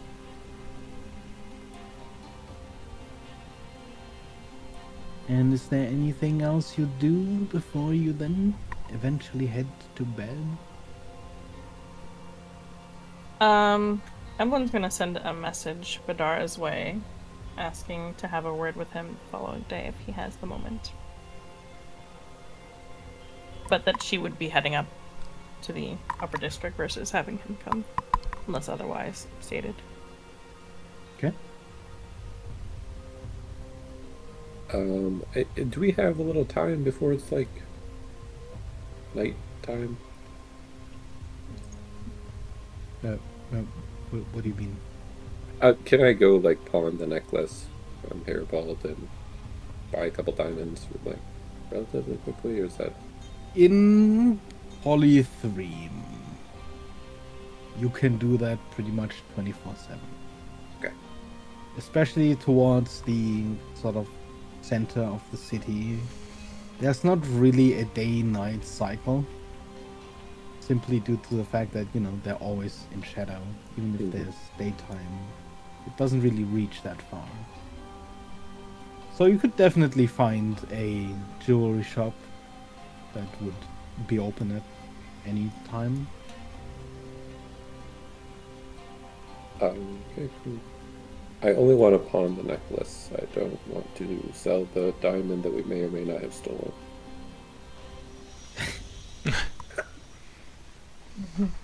And then like replenish my supplies. If you're to sell the necklace as a whole, so as to not, remove any of the gems, you would get an estimate of 3,300 gold pieces.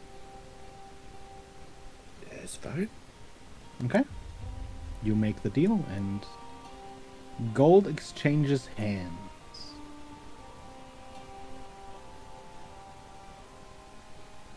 And then I likewise buy a couple diamond supplies and return. Mm-hmm.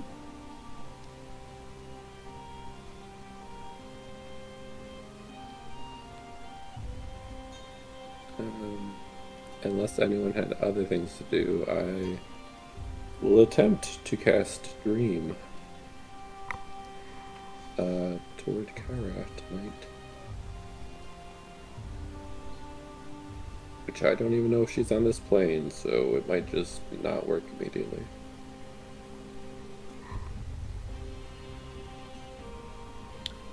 You cast Interesting. Dream,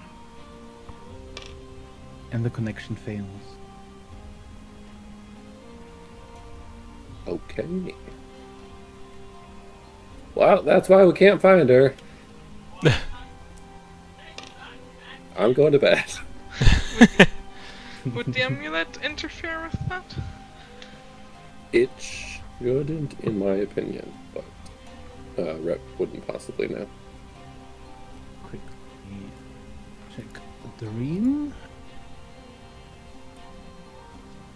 Because Dream is an illusion spell, not a divination of where she would be or anything like Yeah. that. So the amulet only protects from divination, Ah, yeah. which Dream is not. So the amulet itself probably wouldn't.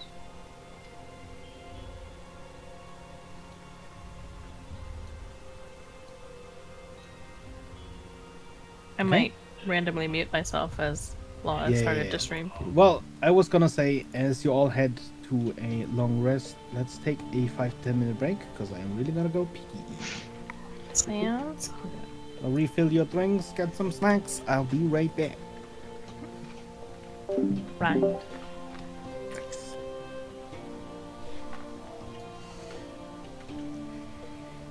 Healing up.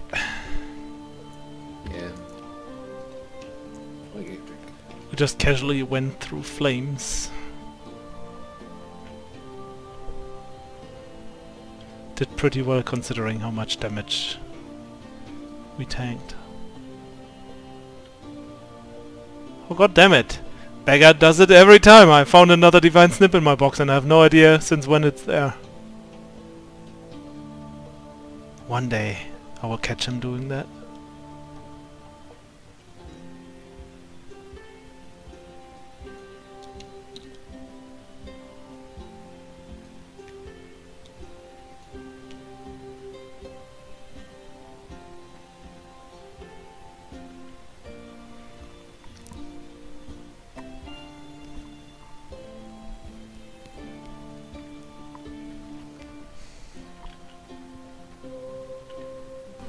And Long rest, you yay. awaken in the morning with On.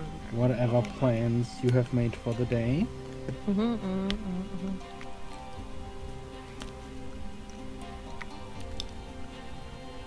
What do you So guys it's- have planned? Once I we're all wouldn't up today. That's gonna... So, I tried to contact Tara last night. It just didn't work at all. Which, as far as I'm aware, means she's not here anymore. Oh. So she So- just left after she probably did whatever she did there? Yeah. Here's my current theory, right? Mm-hmm. She wanted this fire thing to take back to the garden to fight the darkness. Because maybe it'll help. That's my current... I don't know. I mean, would I make don't- sense. It does sort of, but I don't know how in the world she would get back there, but maybe we had some kind of method.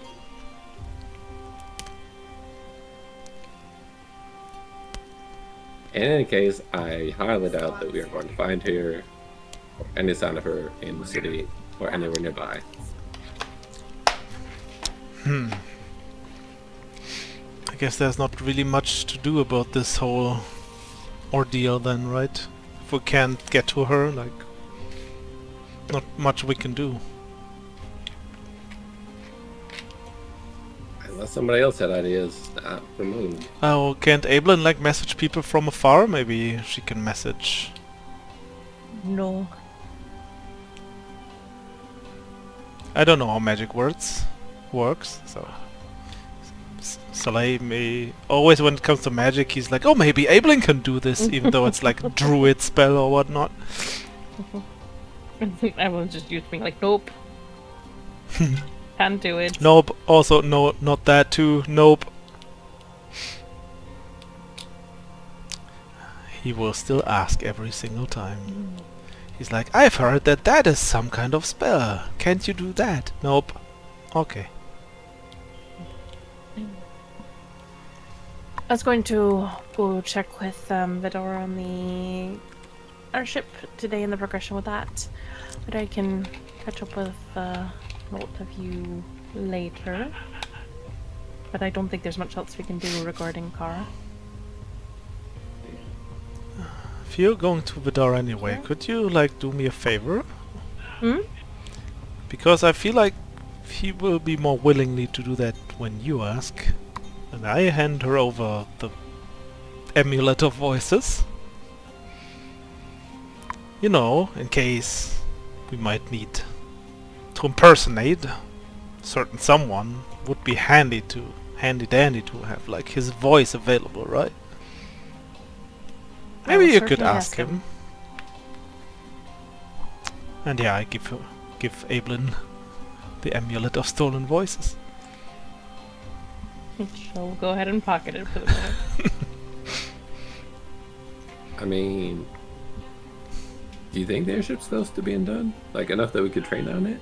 I don't know, but I was planning on going this morning, so maybe if it's this done on it, you guys can go look at it this afternoon.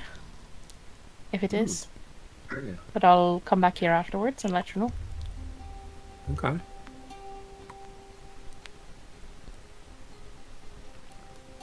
I think we had a couple more days, but I Right. figured I'd just check on the progress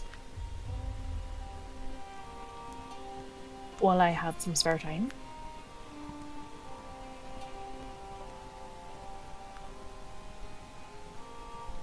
Will the lot of you be here or elsewhere today?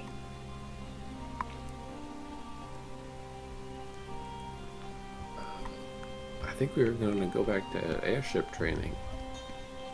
But if like enough of it is finished that we could take our instructor up there, that would be even more helpful. I don't know if we can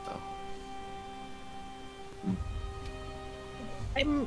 I'll find out and let you know. Alright. Versus trying to Yeah. get him up there and then for finding out it won't work. I guess we should head down there then, right, Soleil? You want me to come see you there then if it's something that works for you? Yes. Hux, you want to come with? Sure. Was Oh, that was a very cute meow? sound. Was that Suxley? That was Suxley, yeah. Oh, there we go. That's Suxley again. I'm Oh getting my god. I'm getting a yogurt from the fridge, and she loves yogurt so much. She wants it. The squeal. Suxley, Adorable. not now. That is exactly how I picture sex right now. Thank you. Just a little cat. Evelyn will make her way out then and head towards the upper district. Mm-hmm. You head towards Vidar's manor. You are stopped shortly on the way by the guards, but obviously, showing your marker, you are very quickly let through. Mm-hmm.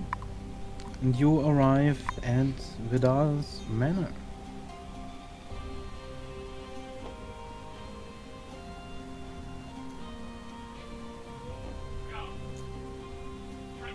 As you knock, very quickly, the door would open, and you see Vidar.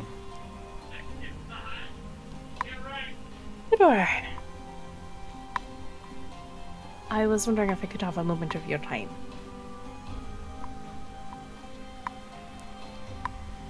A moment, of course. There's been a recent development that I just thought you should perhaps be cautious of.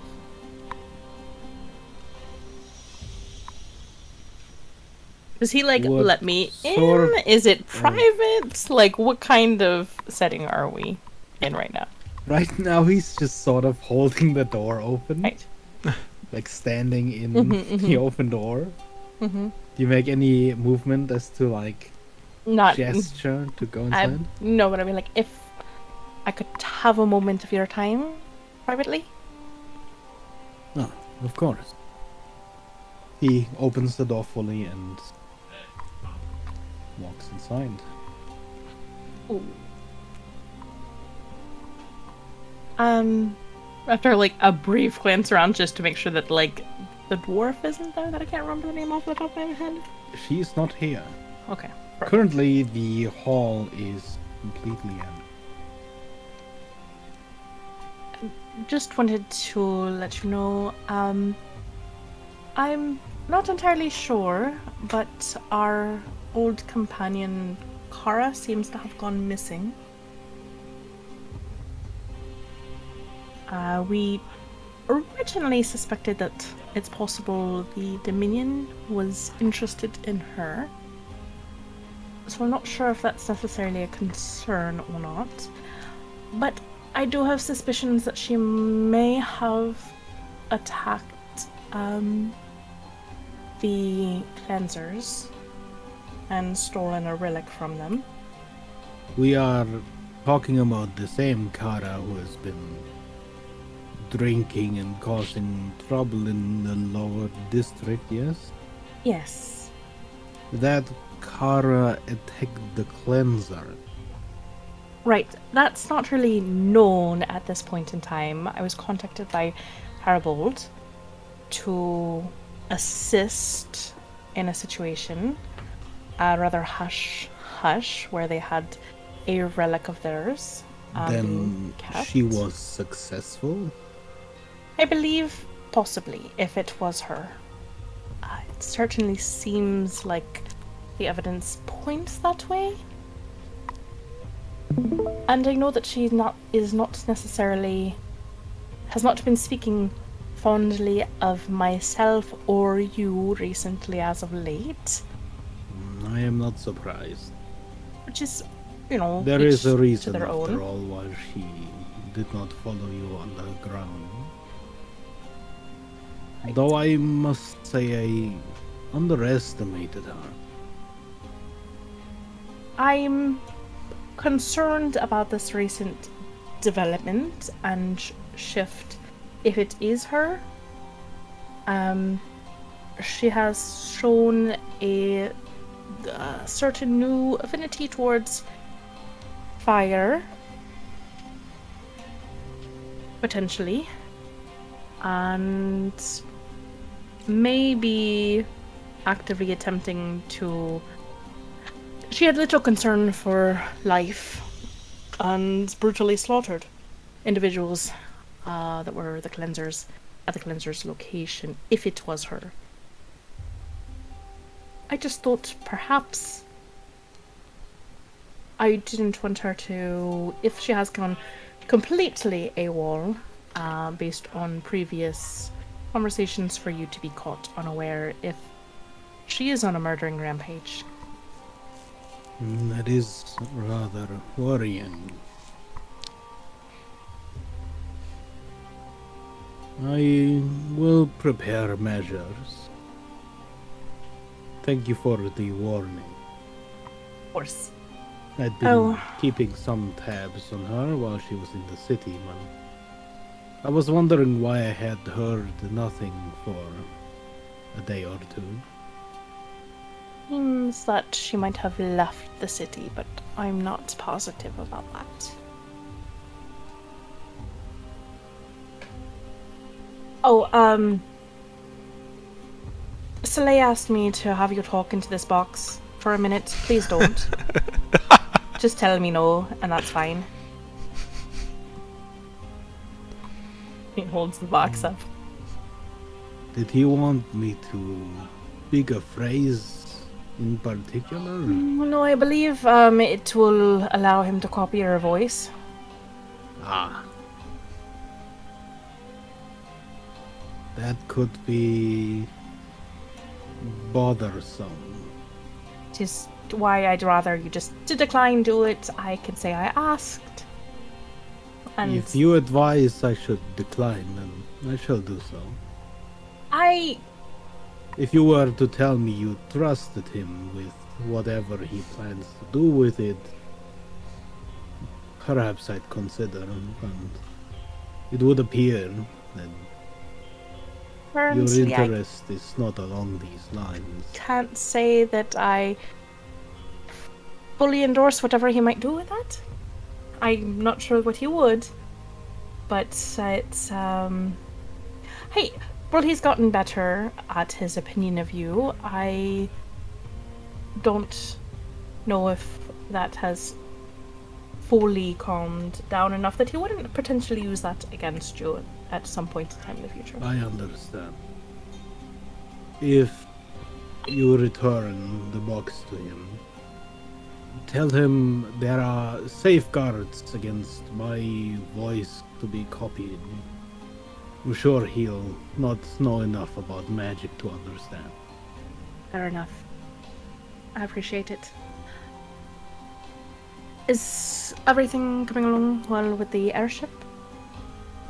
There are only a few more tests that I need to conduct, but otherwise, the airship and the matter around it are resolved. Wonderful.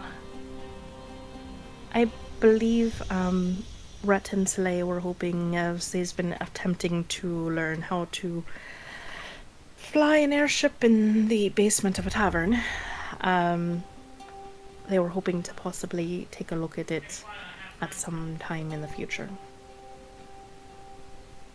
You see him sort of narrow his eyes and Just- really process what you just said. Yeah. They said they found an instructor and have quite some sort of obstacle course set up in a basement. I suppose should the navigator fail, it would be a useful skill set to have.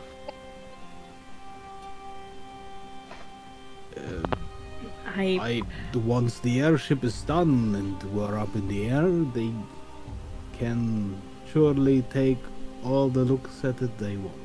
That's all I needed to know. Be spending a lot of time aboard the ship. Yes. Perfect. Those are the only things I wanted to make sure you were informed about, specifically the more delicate information regarding Kara, who my companions would probably disagree with me sharing that, but all things considered, I'd rather you be informed in case she shows up at your door at some point in the future. If there was any hurry to get out of the city, I could finish up this afternoon.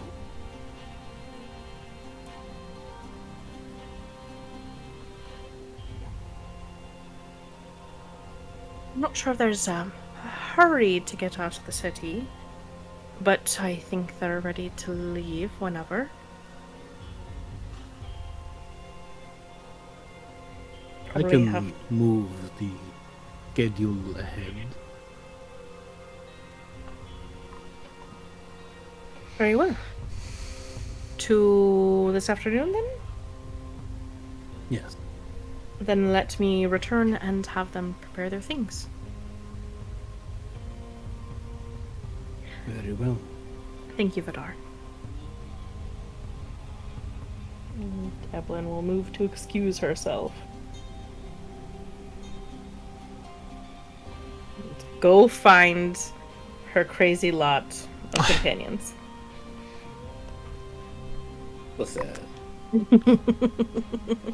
We are just trying to be prepared as best as we can with the resources available. Yeah, no, I'm just saying. I So, was just entirely skeptical of all of your preparations. I'm not saying that they don't make sense to try. Edwin's just like, you're in a basement. Where is the crazy lot right now? In the basement, obviously. Yeah, that's where they told Edwin they would be, so that's where she's heading. Okay. She wasn't wrong.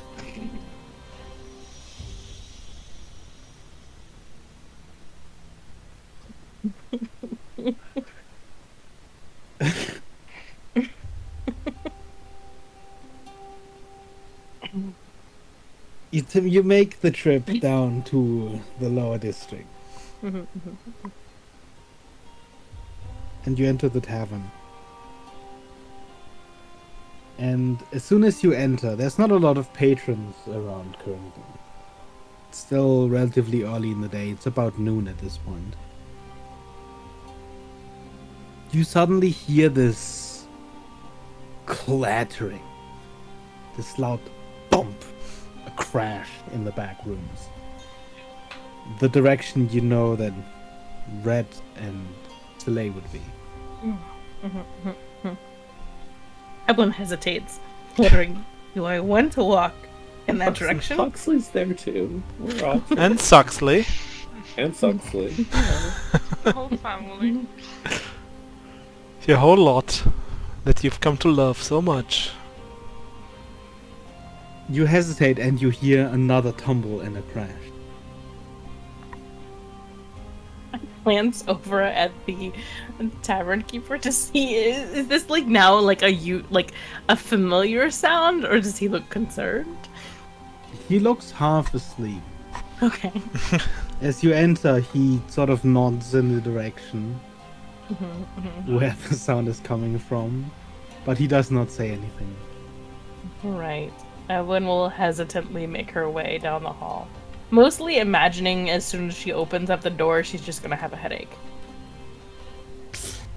As soon as you enter the door, you see Soleil almost shakily holding this wheel made out of, leftover woods and stuff. You see a couple chair legs and stuff that make up the spokes of the wheel, the handles. You see Red's almost cowering behind Soleil. And then you hear and see the instructor to the side, where Huxley is also standing, currently holding aloft a crate. Remember, loose cargo does not care how important your job is. If the stuff flies sideways, you need to learn how to withstand it and dodge it while you're holding the wheel steady. Another one, Huxley. And you see Huxley just throw the box across the room. Just huck it. Yeah! Hello! And there's another clatter and crash as the box just lands a couple feet away from Soleil.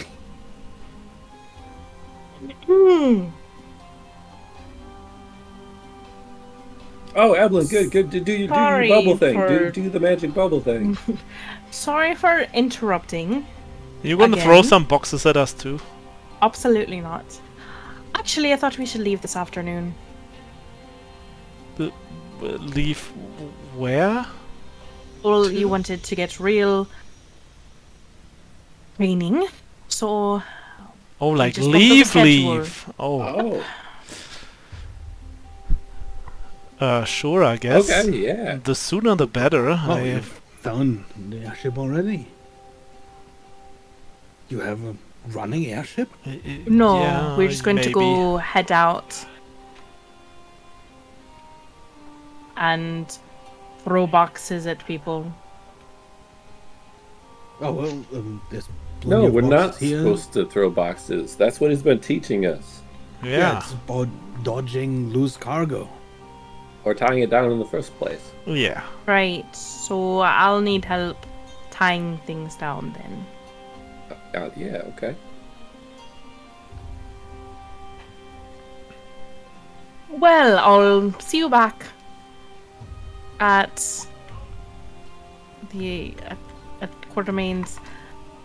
She just like shakes her head, and a lot of them. That is prudent. Remember what I told you guys. If it isn't nailed down, She's just walking away. he's sort of waiting for you to finish the sentence. It'll Dodge it. nail you from the sun. We've been over this. They'll nail you from the side, right? Max just throws another. Ah! I'm gonna, as the box is mid-air, I'm gonna tell Suxley to, like, acid it out of the air, like, so it's... so I'm gonna need to use Suxley as a defense mechanism from loose cargo in case we need it. That's It's fine, like yeah. part of the training for The Suxley. box slightly diverts as it gets hit by acid, but as it clatters over the ground, you see the acid sort of eat away at the wood. Whoa, whoa, whoa, whoa, whoa, be careful of that. We need those boxes still. Oh, sorry, I just tried to immerse myself into the situation and how I would Well, react. I mean, yeah, that's a really good strategy. All right. Well, it sounds like we're headed out to a ship, apparently. Yeah. But don't worry. We will pay you out the rest of the time agreed. Oh, of course. Remember everything I've taught you. Just a quick question. When was the last time you, like, flew, like, a working actual airship? 4 years. Alright, that's fine. I was fearing that it was like 30 years ago or something, so No, you was the are captain, acquainted with the I was most active on things of the... Blind him. Yeah. Nice. Gotcha. Okay, usually a slave would now ask Jess, or rather Evelyn.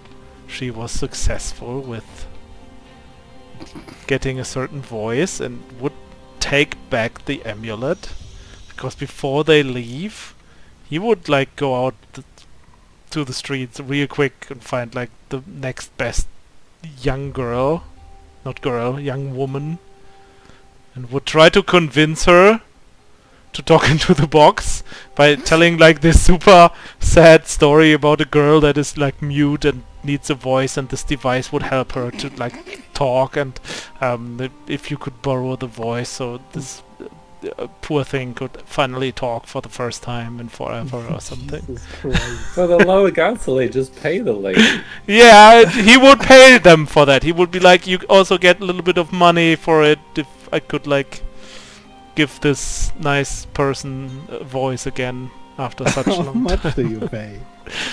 A gold. They have to talk into a box for a minute. I feel like a gold is like quite a bit for the most people. Give me a persuasion roll. Well, actually, give me a deception roll. Oh, Okay. I think it's both the same for me. With a Oh. +1.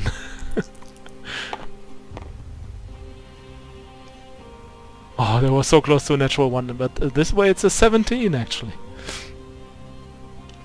Okay.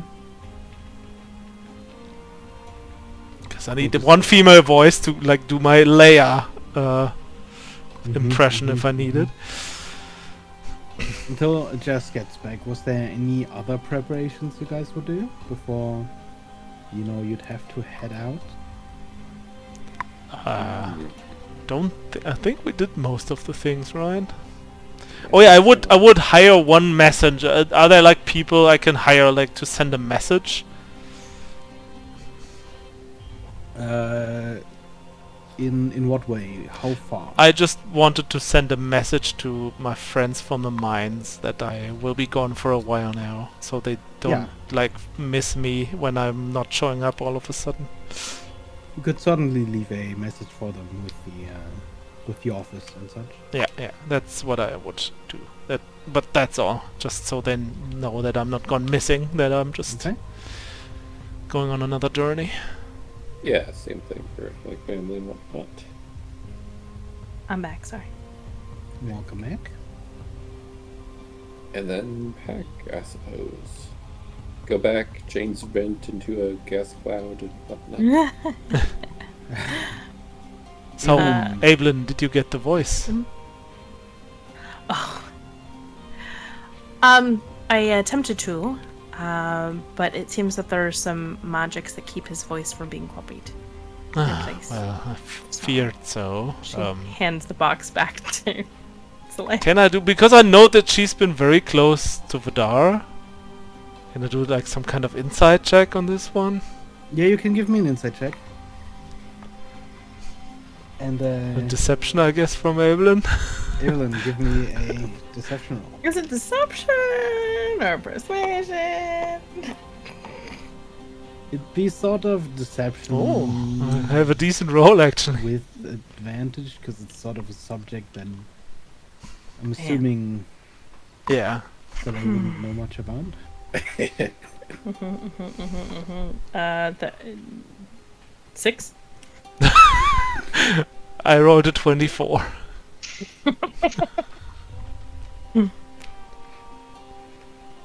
Just, I wouldn't really feel... I wouldn't really go for like, does she lie to me? In this Even regard, I would be sort more of like, does she... blurs Maybe she forgot. The sentence to the point where you are. It almost sounds like she's just trying to change the subject. Yeah, I mean, he probably also told her to fuck off. And she's like too ashamed to admit this. And sad, but it's fine. Probably better not to prod deeper on this subject. It's painful. At least she asked. Technically, just as a quick note, prior to heading back to Quartermains, she would have dipped over to the slums just to let her normal contacts know that she was going to be leaving and where to go that she's left her additional funds at if there's an emergency. Before, and then quickly heading back to Quartermains. Yeah, right. I gotta do the same thing. How much do you leave in fund? Let me make sure I was right on my money. Where's my note?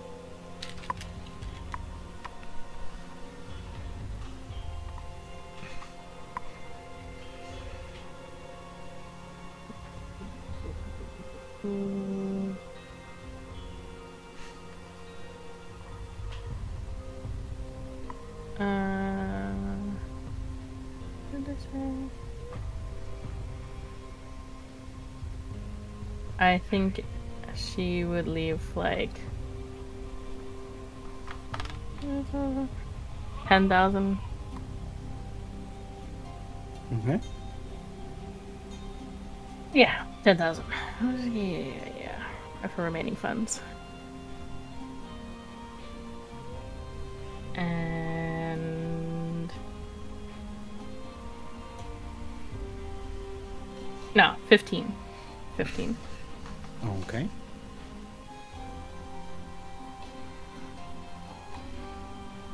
Also, just because you weren't there, after Evelyn gave me back the amulet, I just seeked out a random young woman in the streets and offered them a gold and a very sad story about a mute girl that needs a new voice to like lend me their voices and talking into the box. so I get like a female voice too if I turn into like Leia or something. Just to have that in my repertoire. Makes sense. Alright. Oh, that would lead me down to... Yeah. No, I take it back. Just 10,000, and I'm gonna tuck away the other 10,000. Okay. Because I don't trust people to manage money and then come back and be out of money. It's fine. Yep. Probably for the best. I was going to do the same thing, kind of checking in with the Bard College to let Braille know that we're leaving once again. And I already deducted the full amount for the nice thing, but you know. Oh, well. Hopefully you'll come back with another tale. Oh, I'm sure. Don't you worry about it. Maybe Just hold down the by fort. then I'll have one of my own. That would be great. Also, if you could learn the spell called Sending, I never did, but it sounds like it'd be really helpful right now. Oh, okay. Other bards know it, ask. but I just, yeah, you should ask, yeah. Alright, deuces. Deuces.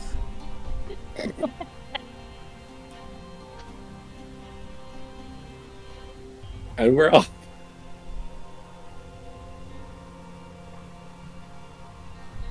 I'm assuming you all gather up before heading to the upper district. Yes.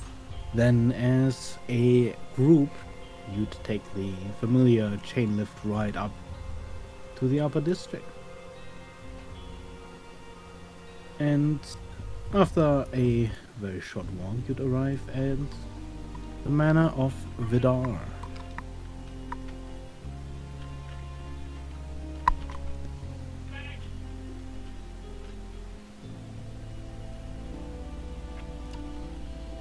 Hopefully wind will fit on the airship. Currently, he's a cloud, I think. Oh yeah, that works too. I believe is what I heard briefly.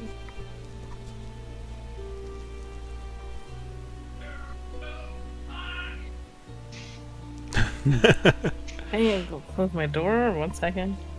He just keeps getting louder. And Banjo keeps opening my door.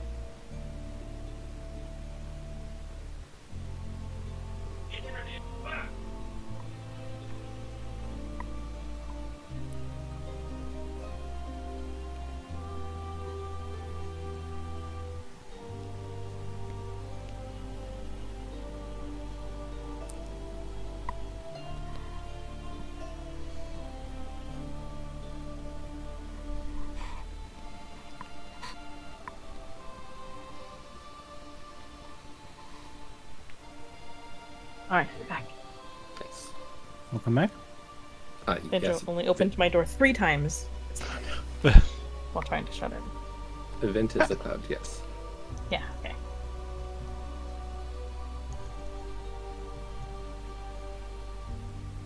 I mean,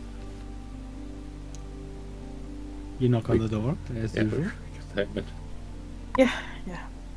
You knock think at the we- door, and at first you get no response. Just wait.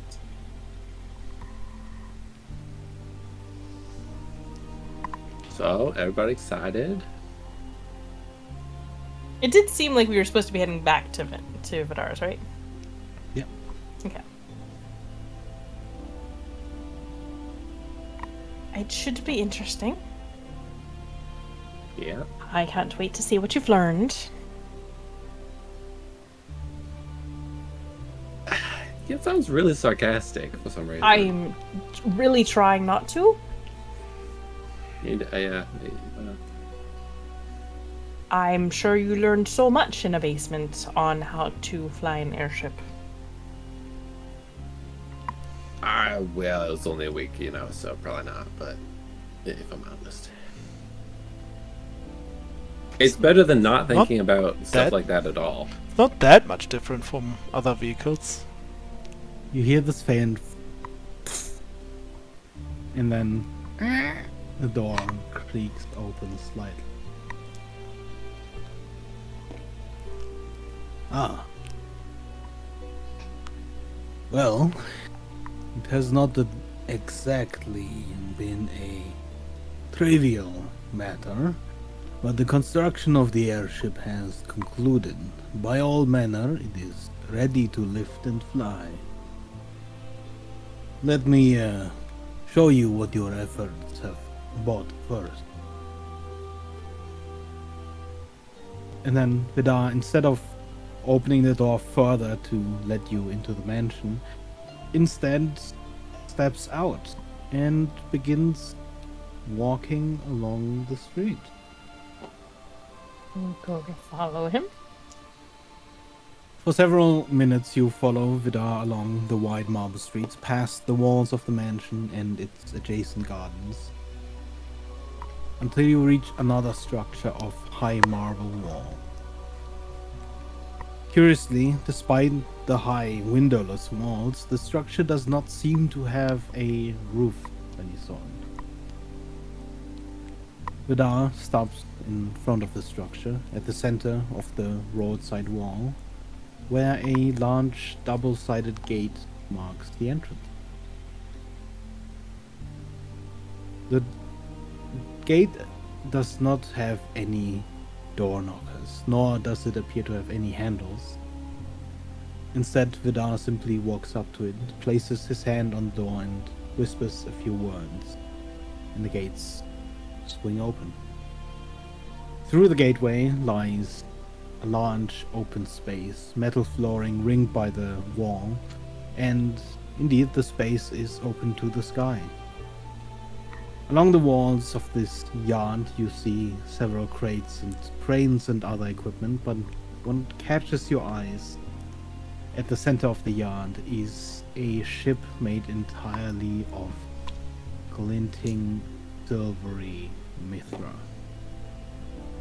Even as the sun hides behind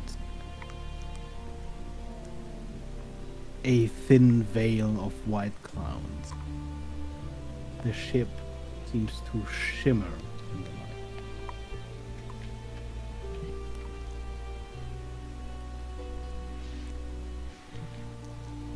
light. So pretty.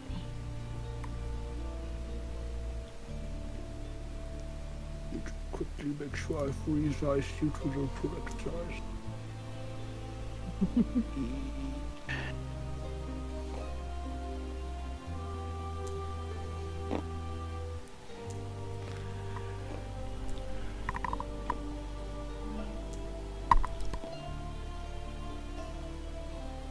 For some reason the token's like slightly cut off at the beginning there, but it's a Oh. tip. Even notice it. Now I have to look at it every time because you mentioned it. I'm gonna re-upload it at some point and see if I can fix it somehow. It's fine.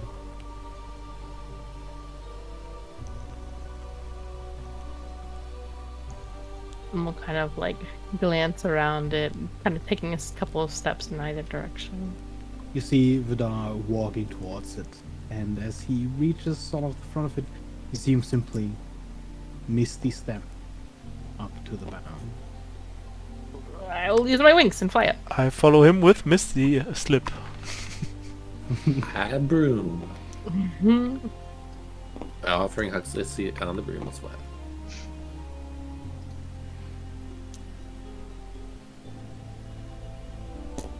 It's certainly a piece of work. A new sword-class airship of an altered design. Its entire hull, engines, and even intricate inside machinery is constructed of mithra. It is the first of its kind. The sword class in particular has an easy time flying due to its flatter angular design. With its now heavily reduced weight, it can almost glide at high enough velocity. I did consider some personal needs of yours in its design. Firstly, I look around for loose cargo. you see Vidar walk towards the center of the deck, placing his hands on these small, barely noticeable handles, seemingly connected right to the deck's plating. You may want to take several steps back. Perhaps further than that. You could have probably stepped a little that is it. He sort of bows down to pull at the handles and looks at you, specifically Evelyn, and then smirks. And then he speaks a command word. Silver quartz. Suddenly, the plating of the deck that previously seemed solid and welded together appears to form this sort of crack alongside these two wide squares, and Vidar lifts the handles. As essentially these four plates fold to the side.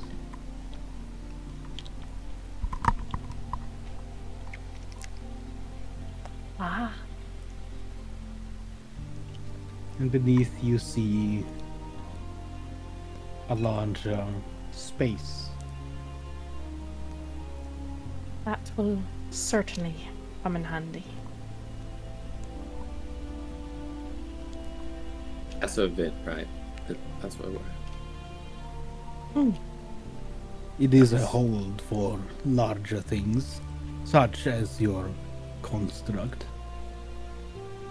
I have taken great care to not overly rely on magic, and he closes the hatch shut again before he starts heading through the large door. A lot of the smaller capabilities of the ship are instead reliant on mechanical machinery. In a way, it takes inspiration from the way bards weave their magic through music instead of spell work. The same can be done slightly, at least, in a lesser extent with mechanics.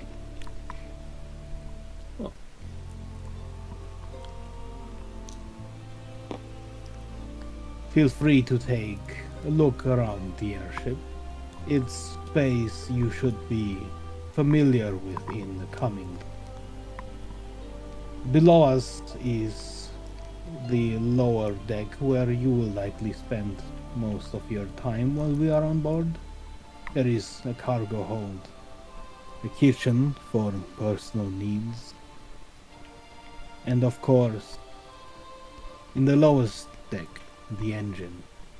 I would ask you refrain from being in the lower deck for too long.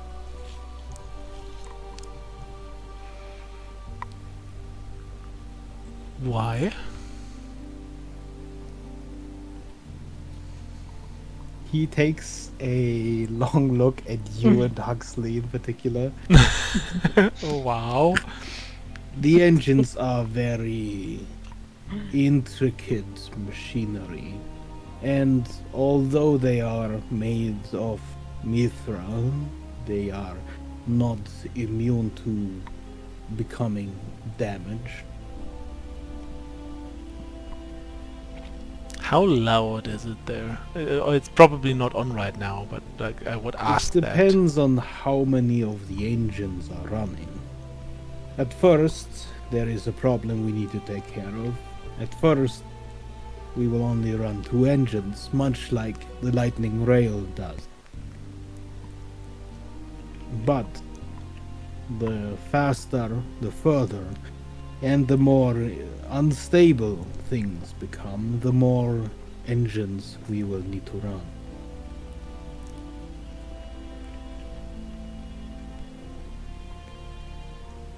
How many engines are on the ship?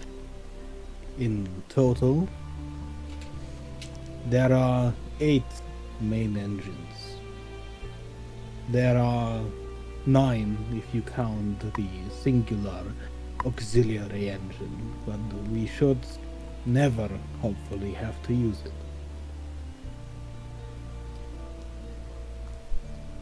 What You know is when the you ship- watch a movie and someone or like play a game and Mentions somebody's like, that. Mhm. "You'll never have to use this, but this is what this is for." And That's the then- moment I just felt That's like, just the oh, okay. emergency eject button. That's why we Never- know We'll we're never gonna need use it it. one time. Never need Soon. Sorry, continue. What does the ship run on if not directly magic? Is it Well, Some that kind is something I actually wanted to talk to you about. It does run on magic, but have you heard of Red Spark? We heard of Red Spark? You can roll me an intelligence throw. Oh, wonderful. Soleil looks at Red. Is that like Blue Tiger? Like Red Spark? Is that like I another? don't think so. Say. Oops, sorry. And I that was suspect it's some a type of like red 18. stone that they mine. Redstone. Is that like You Minecraft? Yeah. You would have heard of it as a fuel for magical engines. But with your craft being a little bit more intricate and requiring a similarly intricate kind of magic, probably would have never really used it. It's more used in these sort of... It's sort of like you would in the real world view kerosene as opposed to gasoline. Gotcha. It is Do I- a fuel, a white crystalline powder. This is the result of arduous distillation of blood.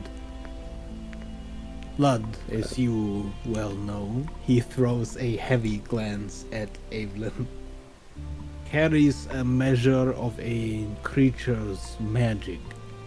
Some even stipulate a measure of one's soul, and certainly a measure of their curse.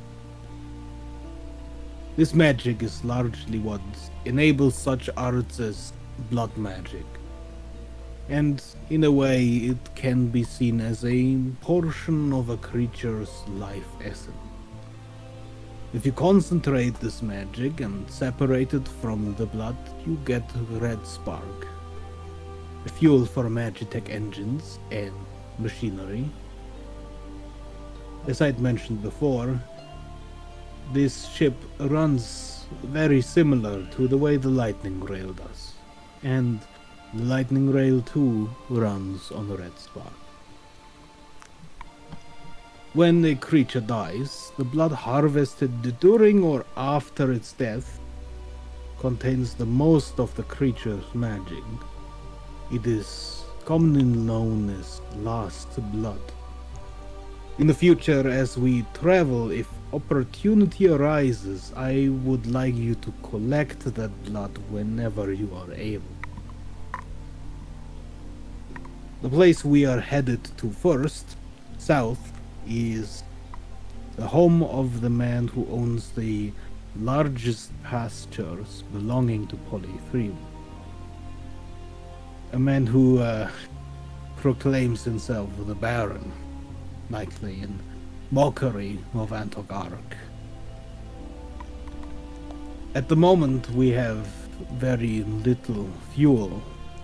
I could only procure so much of my own, and it will not be enough to reach even the height at which the Archaeon flies. I have already purchased the fuel we need from this Baron, but we'll have to get there first and retrieve it.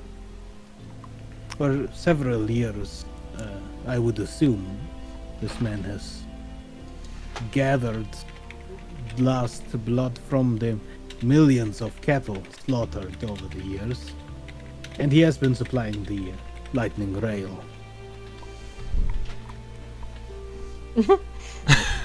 Yes, delay.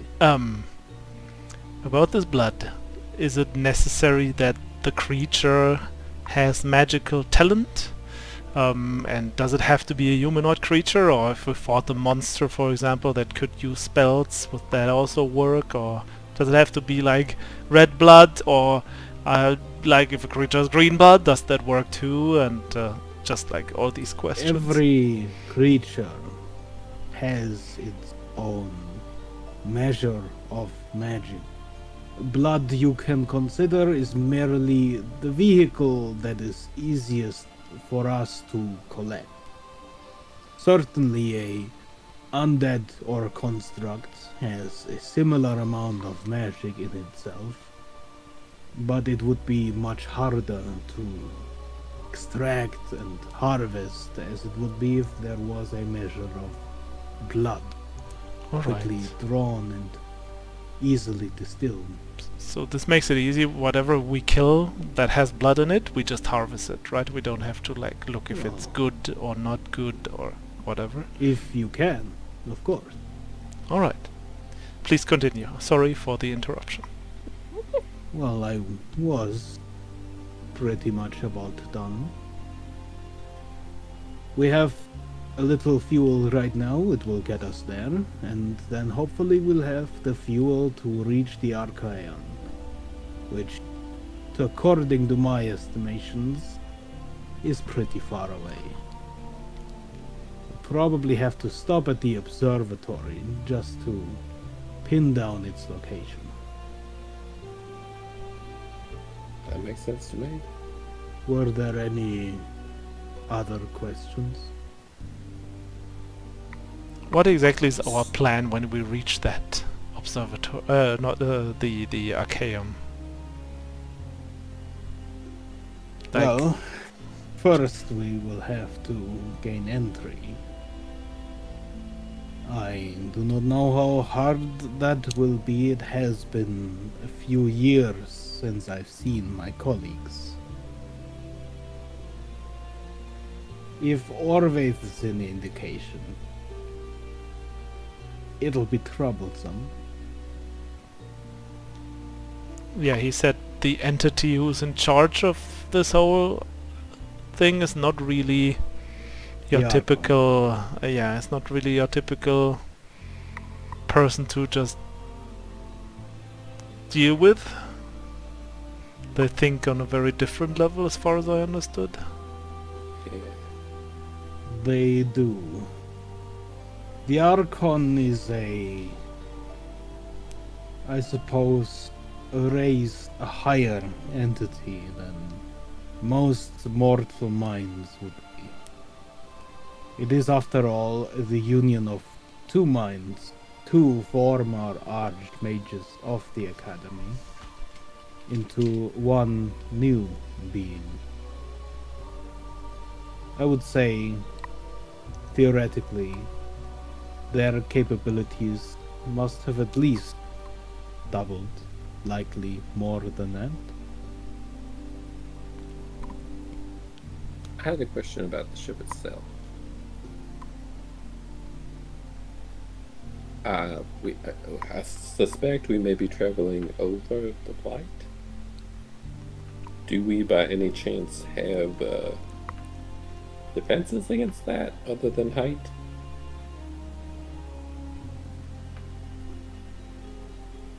Like the pencils have fire. I just wondered. There is no direct weaponry on the ship. If you have any such weaponry you'd like to deploy on the ship, feel free to do so whenever the need arises. Keep in mind that this ship will be traveling at very high speed. Right. Putting any aperture out on the deck, it would have to withstand a lot of pressure from the wind. Our only real defense against the blind is, at the moment, our speed. The ship is fashioned in such a way that it should be able to, even should there be a wall of blind, cut clean through. And hopefully, with enough speed, there won't be the need to fight. Good to know. So just as an estimate, like how long would it take to fly from here to Antarctic with full tanks of your red blood stuff? Well, that would depend entirely on how much speed we'd be ready to withstand. How many engines we were to deploy. With all 9 engines running, auxiliary included, we could be there in perhaps 2 hours. Stop it. But Wow. likely you would also end up as a smear on the wall behind you. One's brain is just picturing the amount of Yeah. pressure, and it's like, oh. These engines are never intended to all run at the same time. Let's just say we do like some middle of the road thingy, like 4 or 5 engines. Like how long would that? Like something that doesn't like completely make the ship go boom if we make one mistake. The maximum I would assume we would be able to run the engines at and not run into any trouble physically would be from here to Antok Ark a day or two. That is still super quick. Well, there is the added benefit that from here to Antok Ark there is no blight in the way.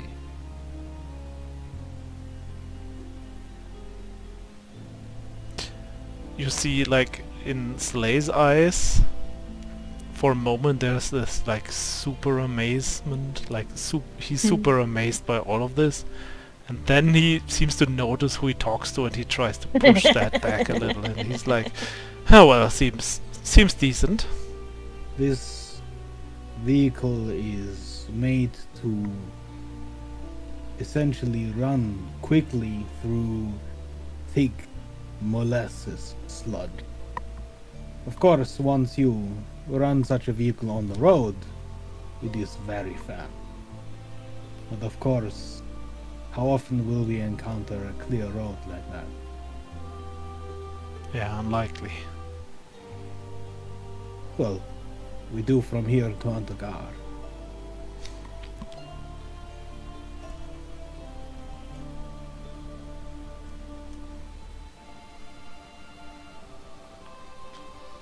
Well, Oh, okay. did you construct it, Vidar? The ship itself? Yes. How is it? Oh, wrong voice, wrong accent. No, I was just wondering how you made it. What sort of it's a masterful piece of work. I was just curious who or what assistance you requested in creating it, or if it was entirely something else.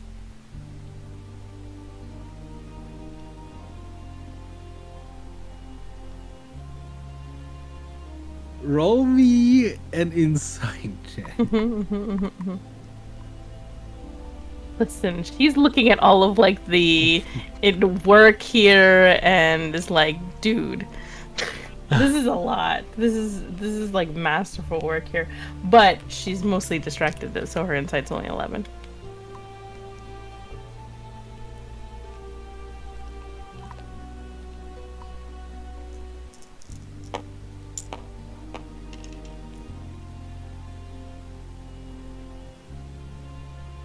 You see him sort of narrow his eyes a little bit as if to try and gauge what exactly you're looking for in terms of information.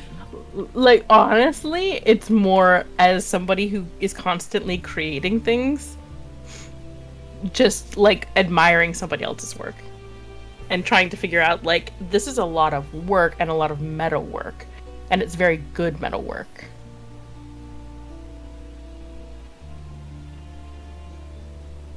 Everything's so sleek and shiny. Well, there was a great amount of heat involved in casting, and several planes of force, as well as constructs to mold the hull as it was being formed. It is molded in layers, one atop the other, and with heating the metal on a larger scale, they were joined together. You can see a remnant of this layering on this upper structure. Certainly impressive.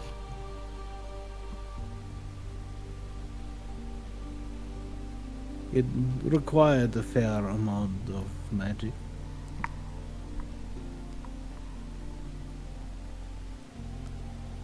Oh, speaking about the metal and the price of the shit, and is Wakala joining us to go to the Archeon, or did she head back, or whatever happened to her? I sent her ahead to the mountain. There is a smaller outpost in front of her father seal Okay. that might require some convincing to let us through. Great. I mean, hey, I'm happy to After we have She was kind of grumpy, to be honest. retrieved the information we need from the observatory, there is a chance we are going to pick her up on our way to the Archeon. Okay, well, don't mention the grumpy comment then. I assumed so. Including her father? Well, her father we will only be able to free after we have spoken with the wizard. Yeah, but then the plan is to take him with us too, or after? No, we're gonna go to the observatory, see if we can get the location of the Archeon. I'm assuming if passing her on the way to the Archeon is in the same direction, we'd be picking her up, going to the Archeon, getting the information from them to release her father, and then heading back there. Okay, so they just release him and we don't have to pick him up somewhere after the release and bring him back to his people or something? We will release him and we will certainly find his own way. I cannot imagine after imprisonment for several decades he would not enjoy his freedom on his own for a little while. Thanks. Yeah, I'm looking forward to meeting some wizards, I suppose. Hopefully. Everything is gonna go to plan, like always, right? Yeah. Oh, Vidar! Did you ever play Curse the Wizard with, like, Reginald or anybody? We heard about this crazy game. Well, they never liked playing it with me. I can't You imagine see, why. I am already cursed. So it is relatively easy for me to identify a curse and get rid of it. I'm sure that's a helpful talent. Also, the game was childish. I don't want to play with them anyways. I'm sure.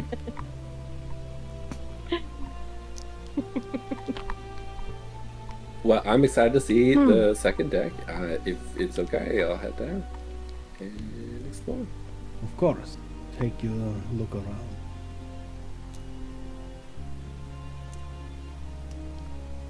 Once you are ready to leave, give the word, and we can do so immediately. Of course. Once Evelyn goes Evelyn's down, just kind of like moving to like absorb everything in as she moves through. as Evelyn goes downstairs, I go to Vidar. Did she really ask you about the voice? Yes, there was a unfortunate trouble with my voice being protected by several magical safeguards. It would be a lot of trouble to undo all of them.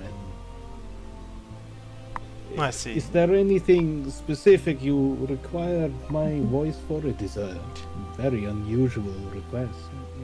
Yeah, it was just like, remember when we were at the dwarfs and we couldn't reach you and they want to get some kind of promises and whatnot, and I feel like there could be situations where that could just help us if we could, like, at least pretend you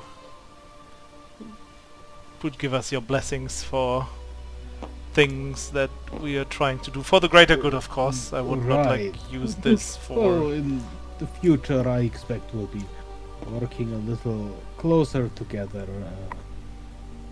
Yeah, would I'm not looking expect forward to it. become necessary in the near future, but I will work on seeing if I can add my voice to your arsenal.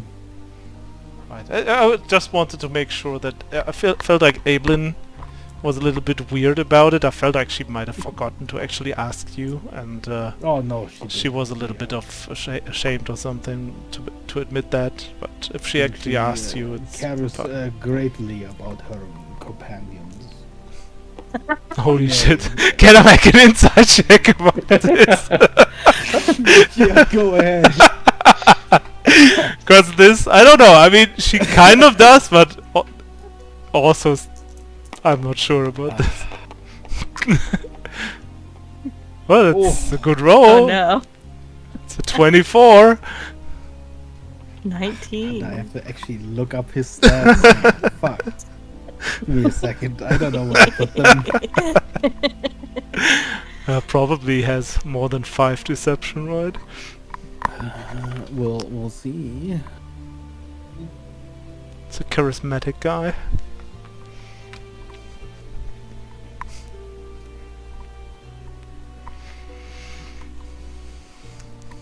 There it is. Deception. Isn't actually skilled in deception, but his charisma is +5. Yeah, that's exactly. Which charisma is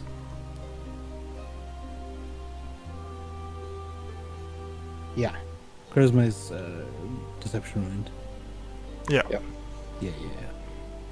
So +5. So it exactly hits the inside roll. 24 to 24. So I guess you can he- never really fully tell with Vidar, Yeah, he's so weird. but most of the time it does seem like he's telling the truth. See, the worst part about this is the most of the time, not all the time. Yeah, there's there's always a little bit of doubt with Mhm. Vidar.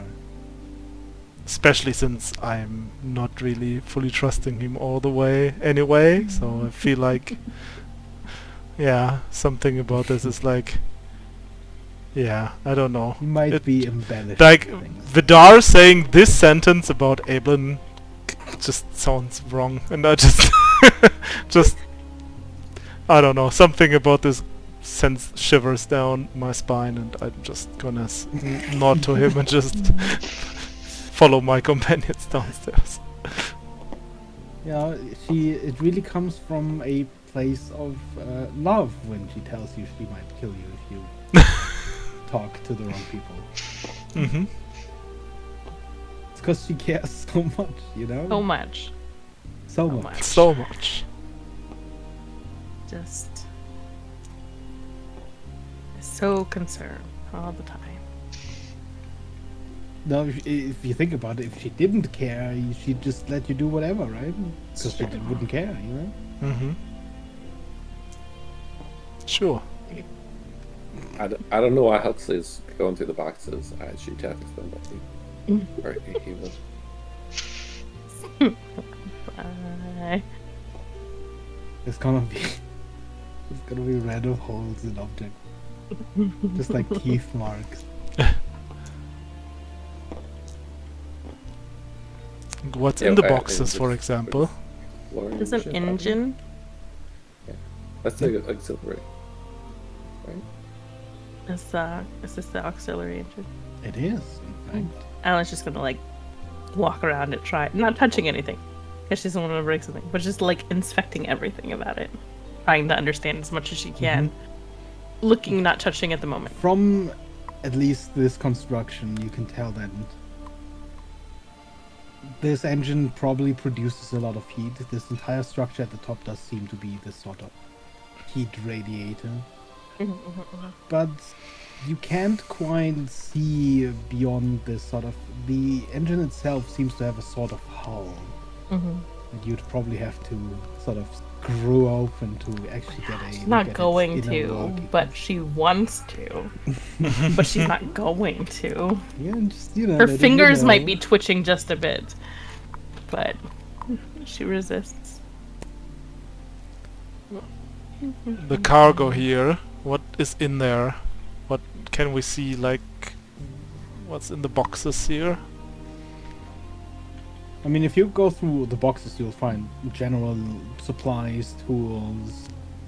There are some spare bars of Mithra as well, probably to fix holes if any should happen. So 2 things he's looking out for. Probably no additional pillows, right? Because he just looked into the sleeping things and just saw. Like, You this do not. very- You see, Okay. you see canvas and cloth, but no pillows. There's no Okay. feathers Sad. to fill a pillow with. Sad. But in addition to that, how fixed does the cargo look? Because we have learned just today how important it is that the cargo Yep. doesn't Yep, move right, just checking around. this Yeah, side. I mean, this cargo at the very least seems relatively secure. It does seem to be in these very thick cages that you can open. So if it were to fly around, it would probably remain inside the cage at least. Also nervously always looking over to Hux because he always gets the feeling that another box is coming at him at any moment.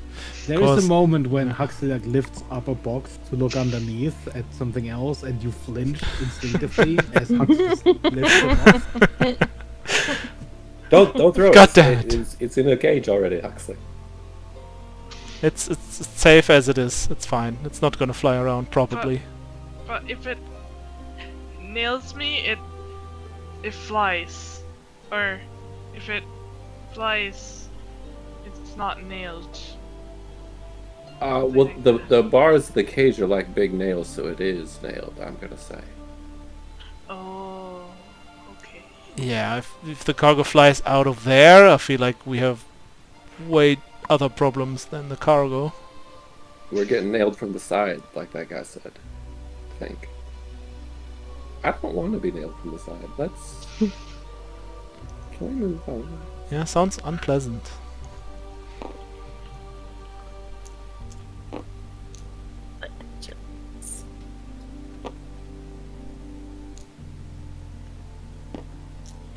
I will spend. Hux, Good. Hux will stay vigilant for boxes and are nailed now.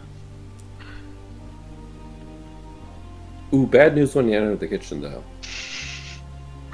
Oh my god! Right! There's so many unnailed boxes!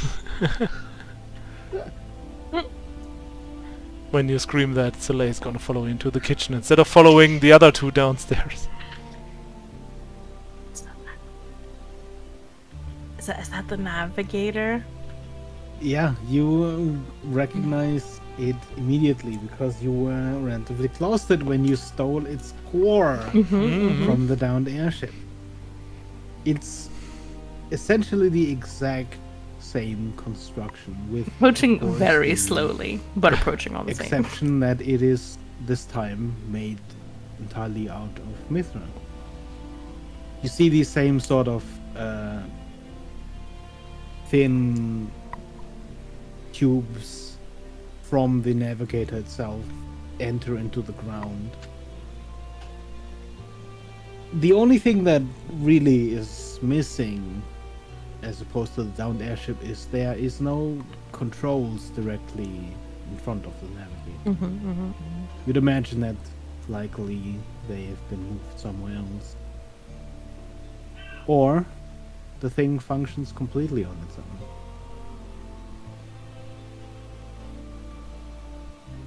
Currently, however, does not seem active.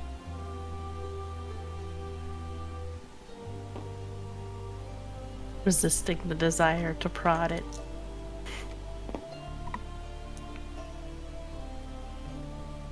She prods it just a little bit.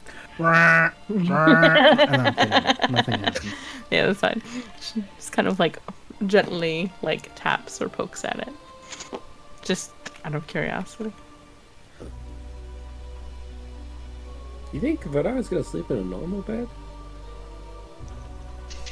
I don't think so. I believe last time he traveled with us for a bit, he mostly stayed in shadows.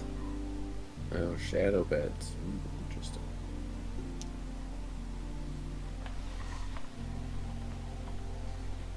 Yeah, it's kind of boring down there, guys. Aelith would find this place interesting, I'd say. What are these two rooms in the kitchen? These side rooms? Freezer. Do you open one of them? Yeah. Yeah, you spin the large wheel. It's literally a vault door. As it creaks open, you would just feel this flood of coal at your feet. Oh, so there's also a freezer over there in this... What is that? Some kind of medical room, or... What are these? Why do you need to know about this? Well, he would at least go in there and be like... Yeah, no, it does look like sort of you know. The only thing you've ever seen this clean is hospital lands. Okay.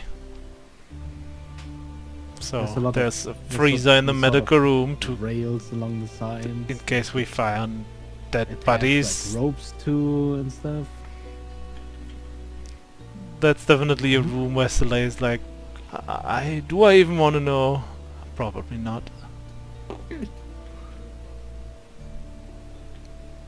The freezer in the medical room.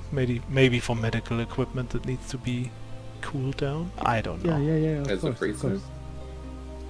Well, there's a freezer in the medical room. It's probably for black stuff. In the medical room. Whatever Yeah, that it's is. probably for blight stuff. Makes Mhm. more sense. Probably. It's like you can freeze the blight, I think. So it doesn't... Yeah. I still wouldn't feel good to just get some blight up into the ship. No, But- but like, remember how we got cursed if it was like a real bad one, Yeah. you know? We could slow down his progress, I think, maybe. Looking over to Evelyn. If she has to say anything about this. That's mostly a good way of summing up the experiments and studies that or that theoretically we've looked into, and yeah, it seems to react poorly to cold, And along with extreme heats, but cold is a little bit less destructive. let's just not get cursed in the first place. Right, Yeah, but please. always good to have a backup plan, or simply being able to keep certain things preserved. If you lose an arm, for example, it's best to keep it colder until you can replace it and suture it back on. No, I did not know that. I've been doing some additional research on more medicinal things. So, Right. if need be, I can absolutely assist in those matters. Uh-huh. I'm gonna let you know if I lose an arm or something. Right. If you need anything, really.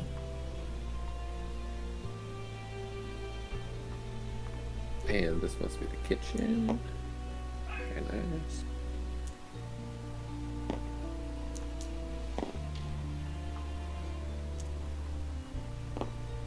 That seems like about it. Seems very sufficient for what we need. I was going to make sure that we can get Vint inside real quick, so I'm going to go back up deck and do that. Hmm.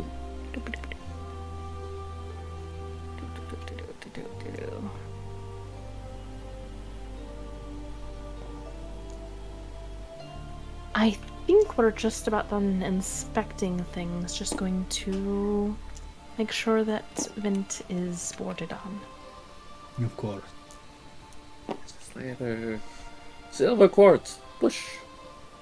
Well, by the way, Hux, Yeah. wanna see something cool I forgot to tell you guys about it. Gonna tell the others later, but you see this pretty nifty empty notebook that I have? And he shows her his usual notebook that he draws in, but yeah, he goes through the pages and it's just empty. Yeah. And then he says the command word, and boom, all those drawings are back. Wow. It's like magic. It is not like magic, it's actually magic, and I say it again. Actually magic. And I say it again, the command word, and poof, the whole notebook is empty again. Wow. Can you do that with me? I wish. What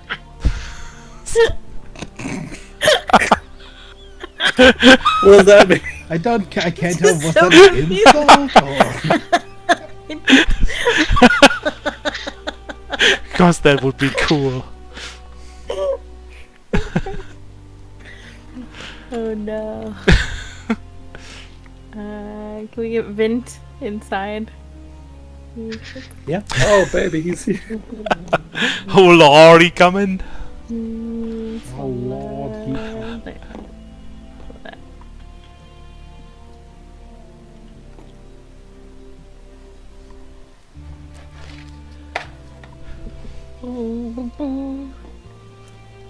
What? I think then we should be ready to go.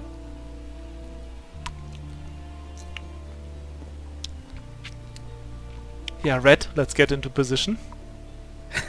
Right. Even you see Vidar just sort of walk up, and Yeah. even though there is this wheel at the helm, you see Vidar just hit a lever, and you hear this this thrum, this almost deep timbre note, just sort of thrumming throughout the ship. I'd like to make a mental note of which lever he hit. Yeah, Evelyn's absolutely watching everything he does. Yeah. Same. And the ship lifts into the sky.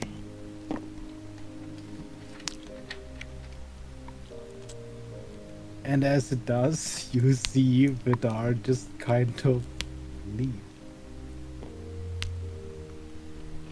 Like, leave to go out, or just leave? Yeah, the door opens and he takes just a couple steps outside. Evelyn is also gonna go move outside. She wants to see it. Slay side glances at the steering wheel and follows him, and it's like, how does the ship know where to go? As soon as you step outside, you see that you are already several hundred feet above the upper district, which as soon as the ship suddenly begins to move forward, means that you are miles above the ground. Does it feel like we're moving that fast? At first, you move relatively slowly, and then almost as if you are sitting on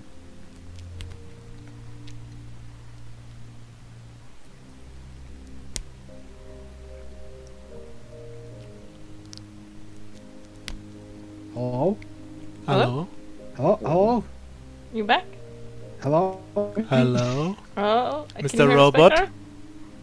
Becker, Oh, Becker. God.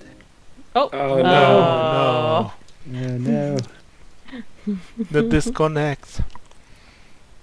Disconnect. Oof. Are we? Hello? Hello? We can hear you. Can you hear us? I can hear you guys. Okay, you're Yeah. a little robot. We can hear you. Can you hear us? I can hear you guys. Can you hear us? We can hear you. What? What? That was day. Oh. Oh boy. Oh boy, oh boy. To reopen the server.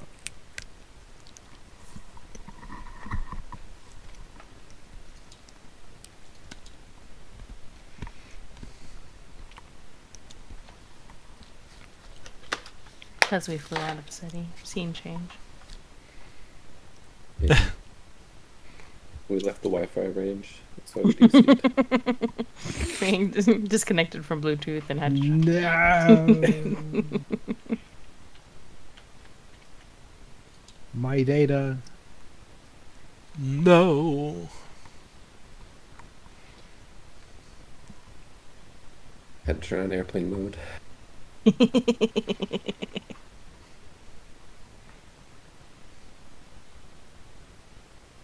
That second, anyways.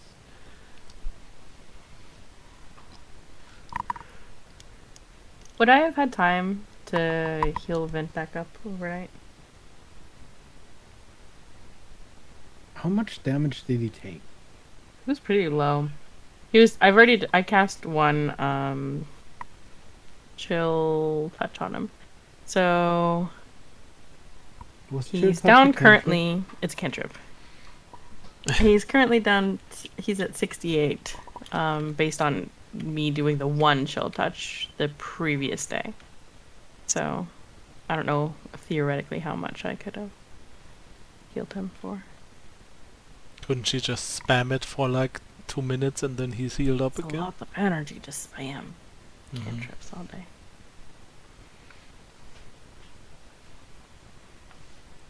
That's not what the prestidigitators think. Prestidigitators. I hate them. Freaking predators. You can let me know, like, theoretically how many I would have been able to do. And I can just... Since edit you that out. weren't really very busy otherwise, I would say you could have healed him now. Okay.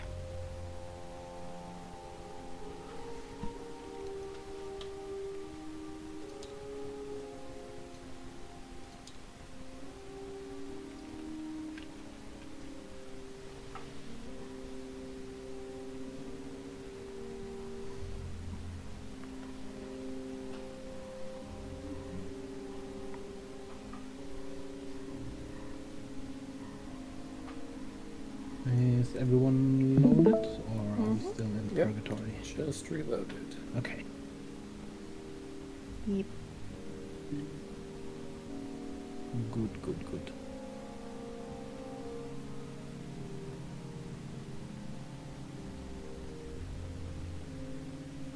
I feel like there was a question before everything. went I was down. asking, does it feel like we are going that fast?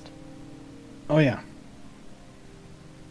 So essentially, as you slowly get moving and begin picking up speed, it does feel like you are sitting in a starting storm, where slowly you can tell the breeze grows stronger and stronger until there is a strong wind pushing against you.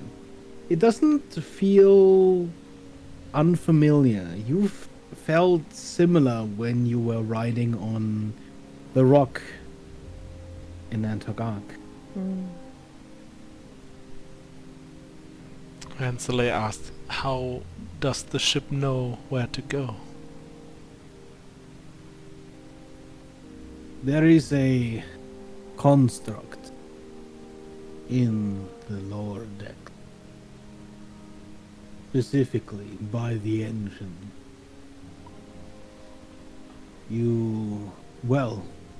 Some can tell it directly where to go. And if not interrupted, it will go there. Was this an actual stutter by him when he said like some can't tell it where to go? Like Yep. okay. Good. Good. Message received.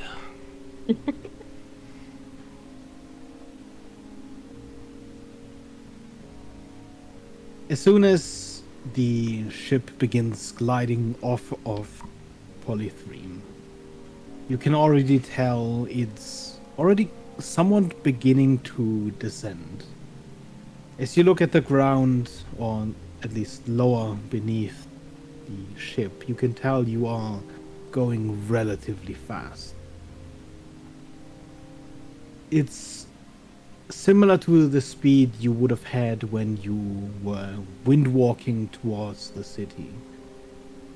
At least that's what it appears to you. As you're descending and the ground beneath you comes closer, as you begin flying closer to these endless rolling fields of grain, you get the feeling that maybe you were flying even faster than you were wind walking. But as soon as you pick up any proper speed, you can already feel that the wind is starting to slow.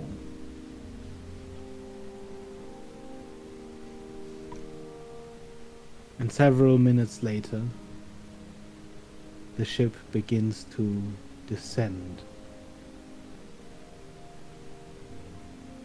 As you arrive at a very large compound of several buildings, in the midst of this sprawling field of several different crops.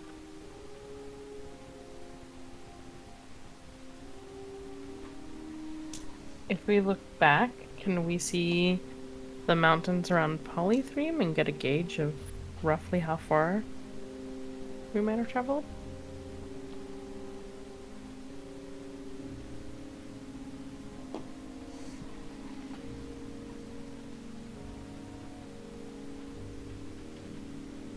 You can tell that you must have traveled probably several miles south, but not to a degree that you cannot see the city anymore. It still Okay. rises as this somewhat far away mountain into the sky, and you can see still very clearly the mountain range domineering this left-hand horizon. You haven't even really flown past the entire length of the mountain range. Okay.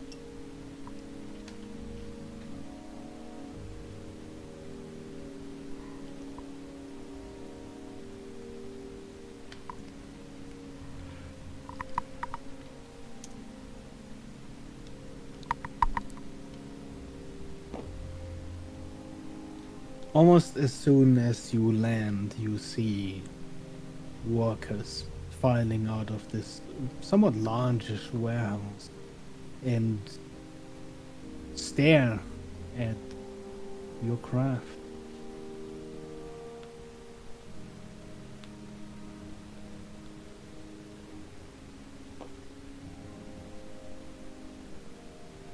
Vida steps forward, leaning over the edge. Greetings. Your Baron was expecting us, I believe. There should be a shipment left for us.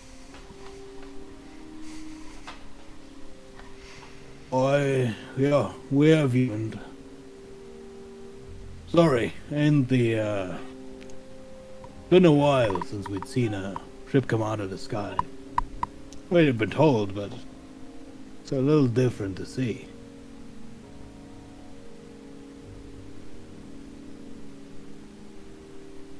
You see one of the workers with this incredibly long ladder just sort of prop it against the ship, and the workers start filing in and out of the warehouse carrying these relatively large crates.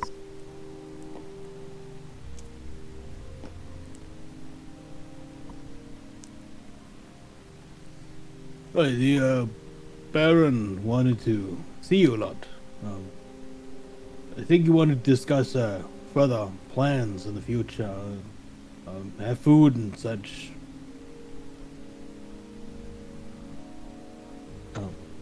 Then perhaps we should not keep them waiting and grant them the courtesy of our presence.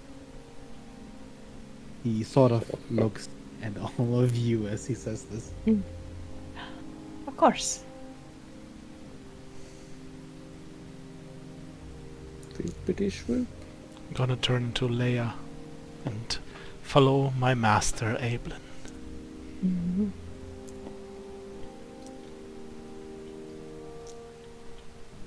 What is everyone's passive perception? 23. great. 12. That guy that I'm 17. relying on. This is why Leia is my servant to watch my back for me. Yep. 11. Ah! Sorry, things are a little It's laggy. Laggy. Yeah. laggy. Yeah, it's I the ones at like 9. I have 90. I don't know what it is. But we're also not going for too much longer. So. Okay. Yeah, it's fine. Okay. You all embark and begin following Vidar. Soleil, Mhm. can you give me a quick insight check? I think today I've rolled more insight checks than the rest of the campaign so far. I always roll, by the way, the same number for insight. It's 24 again. Yes. It's always 16 plus 8. I never roll anything else. It's not a bad number. It's a good number. I'm fine with that. Just weird. It's like the third time in a row I rolled a As 16. You approach the gate following this one worker. This is something all of you see, but you see the guards sort of step further off to the side as the gates, almost by themselves, open for you guys. You notice something else, Elena. One guard up here, standing at the corner. As soon as you disembark, as soon as you are about to leave, you see him just sort of in the corner.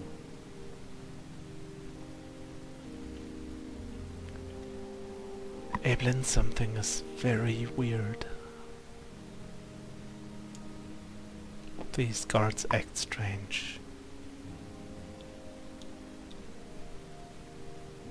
Well, maybe perhaps you should go take a look around.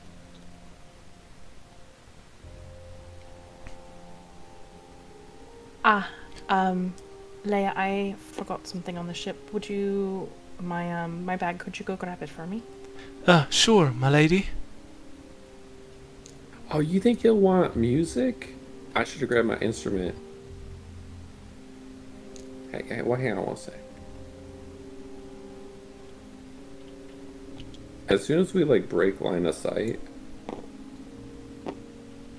I'm gonna cast invisibility on Slay.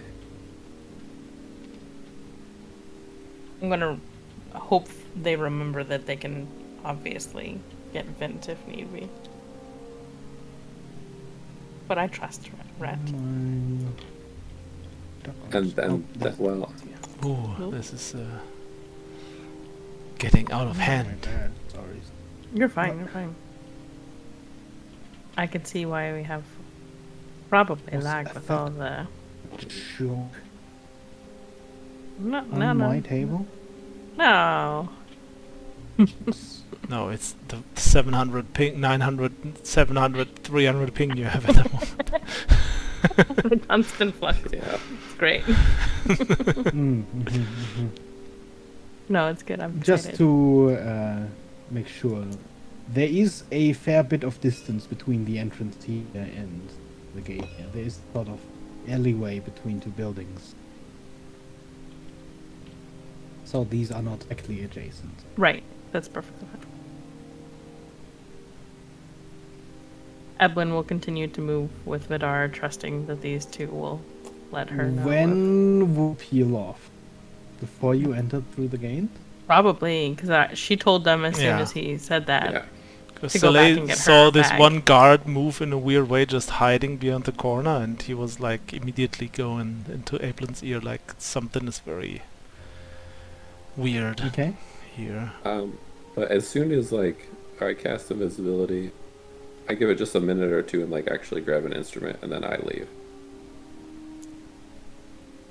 to keep up appearances.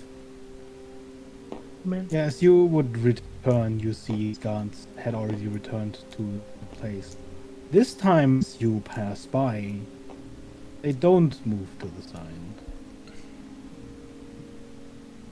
And as usual, though, the Oh, gates shit. open.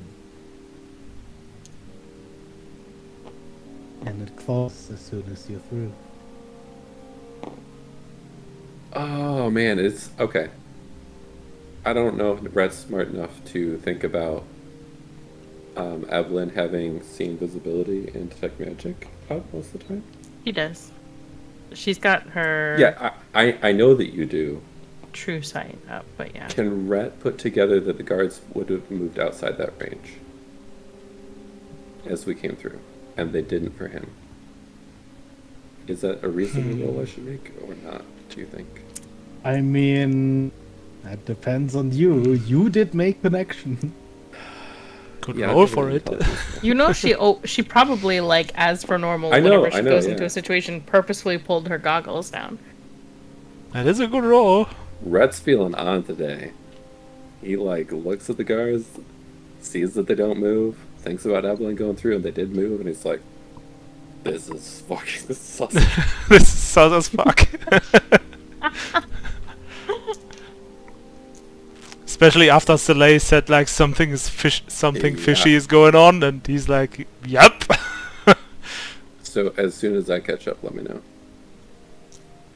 Yeah, and Soleil would immediately go after You waited like a minute after the us, guard right? that vanished Yeah. around the corner. Yeah, it to was like see enough where time it to went. get something like I said I would. Right. So, he's, Baron is quite happy to, welcome you today, and there are several things he, wanted to talk to you about. He's welcoming you into the Great Hall for a feast of foods and drink.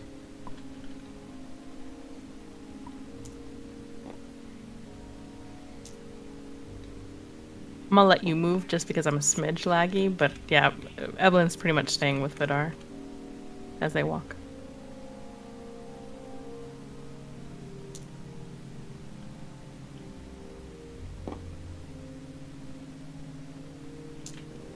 Do I recognize the statue at all as we move by? Roll me a history check. Rhett, would you be hurrying after them? Because they're sort of leisurely walking. After I go through the gate and see that, yes. So I don't know how far it is, like, gate to where they are, but after that, yes. 21 on history.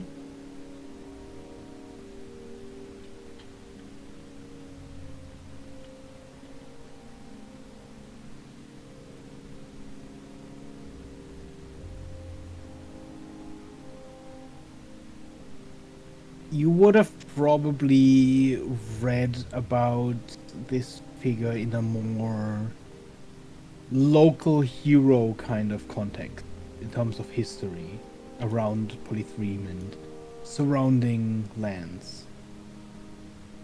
It's one of the heroes that fought against the devil demonic invasion that happened near Polythreme. Though it's somewhat curious that this large of a statue is in the middle of this plaza, because it's a sort of, even in stories that are specifically about this war, he's a sort of minor character. And not usually one that is sung about.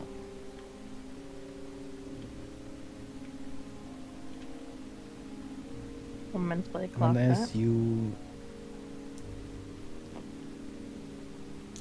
approach the statue,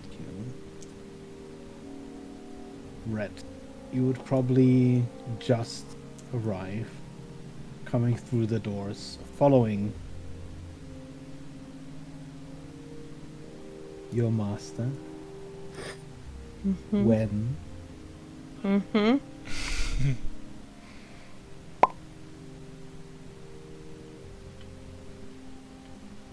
Vidar pops out of existence. Excuse me? And from the Banished. side, you hear a yell.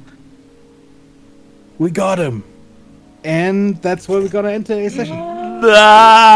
I'm about to wreck this place. That's where we enter today's session. No, I'm about to wreck this place, Becca. Red, Let's go. Come Red, on. just Let's go. making sure. Which kind of invisibility did you? Just the cast? regular. The regular. Okay. So in old case I 1 attack, hour, I would pop back you into. would pop out. Okay. Yeah. But I figured you might need more than 1 minute, so. Yeah, true. But I just wanted to make sure that. Yeah. I should Alright. stay hidden as Yes, long as Found. possible. There were going to be guards here, but I might as well replace them now. Who's here? Who is Beggar.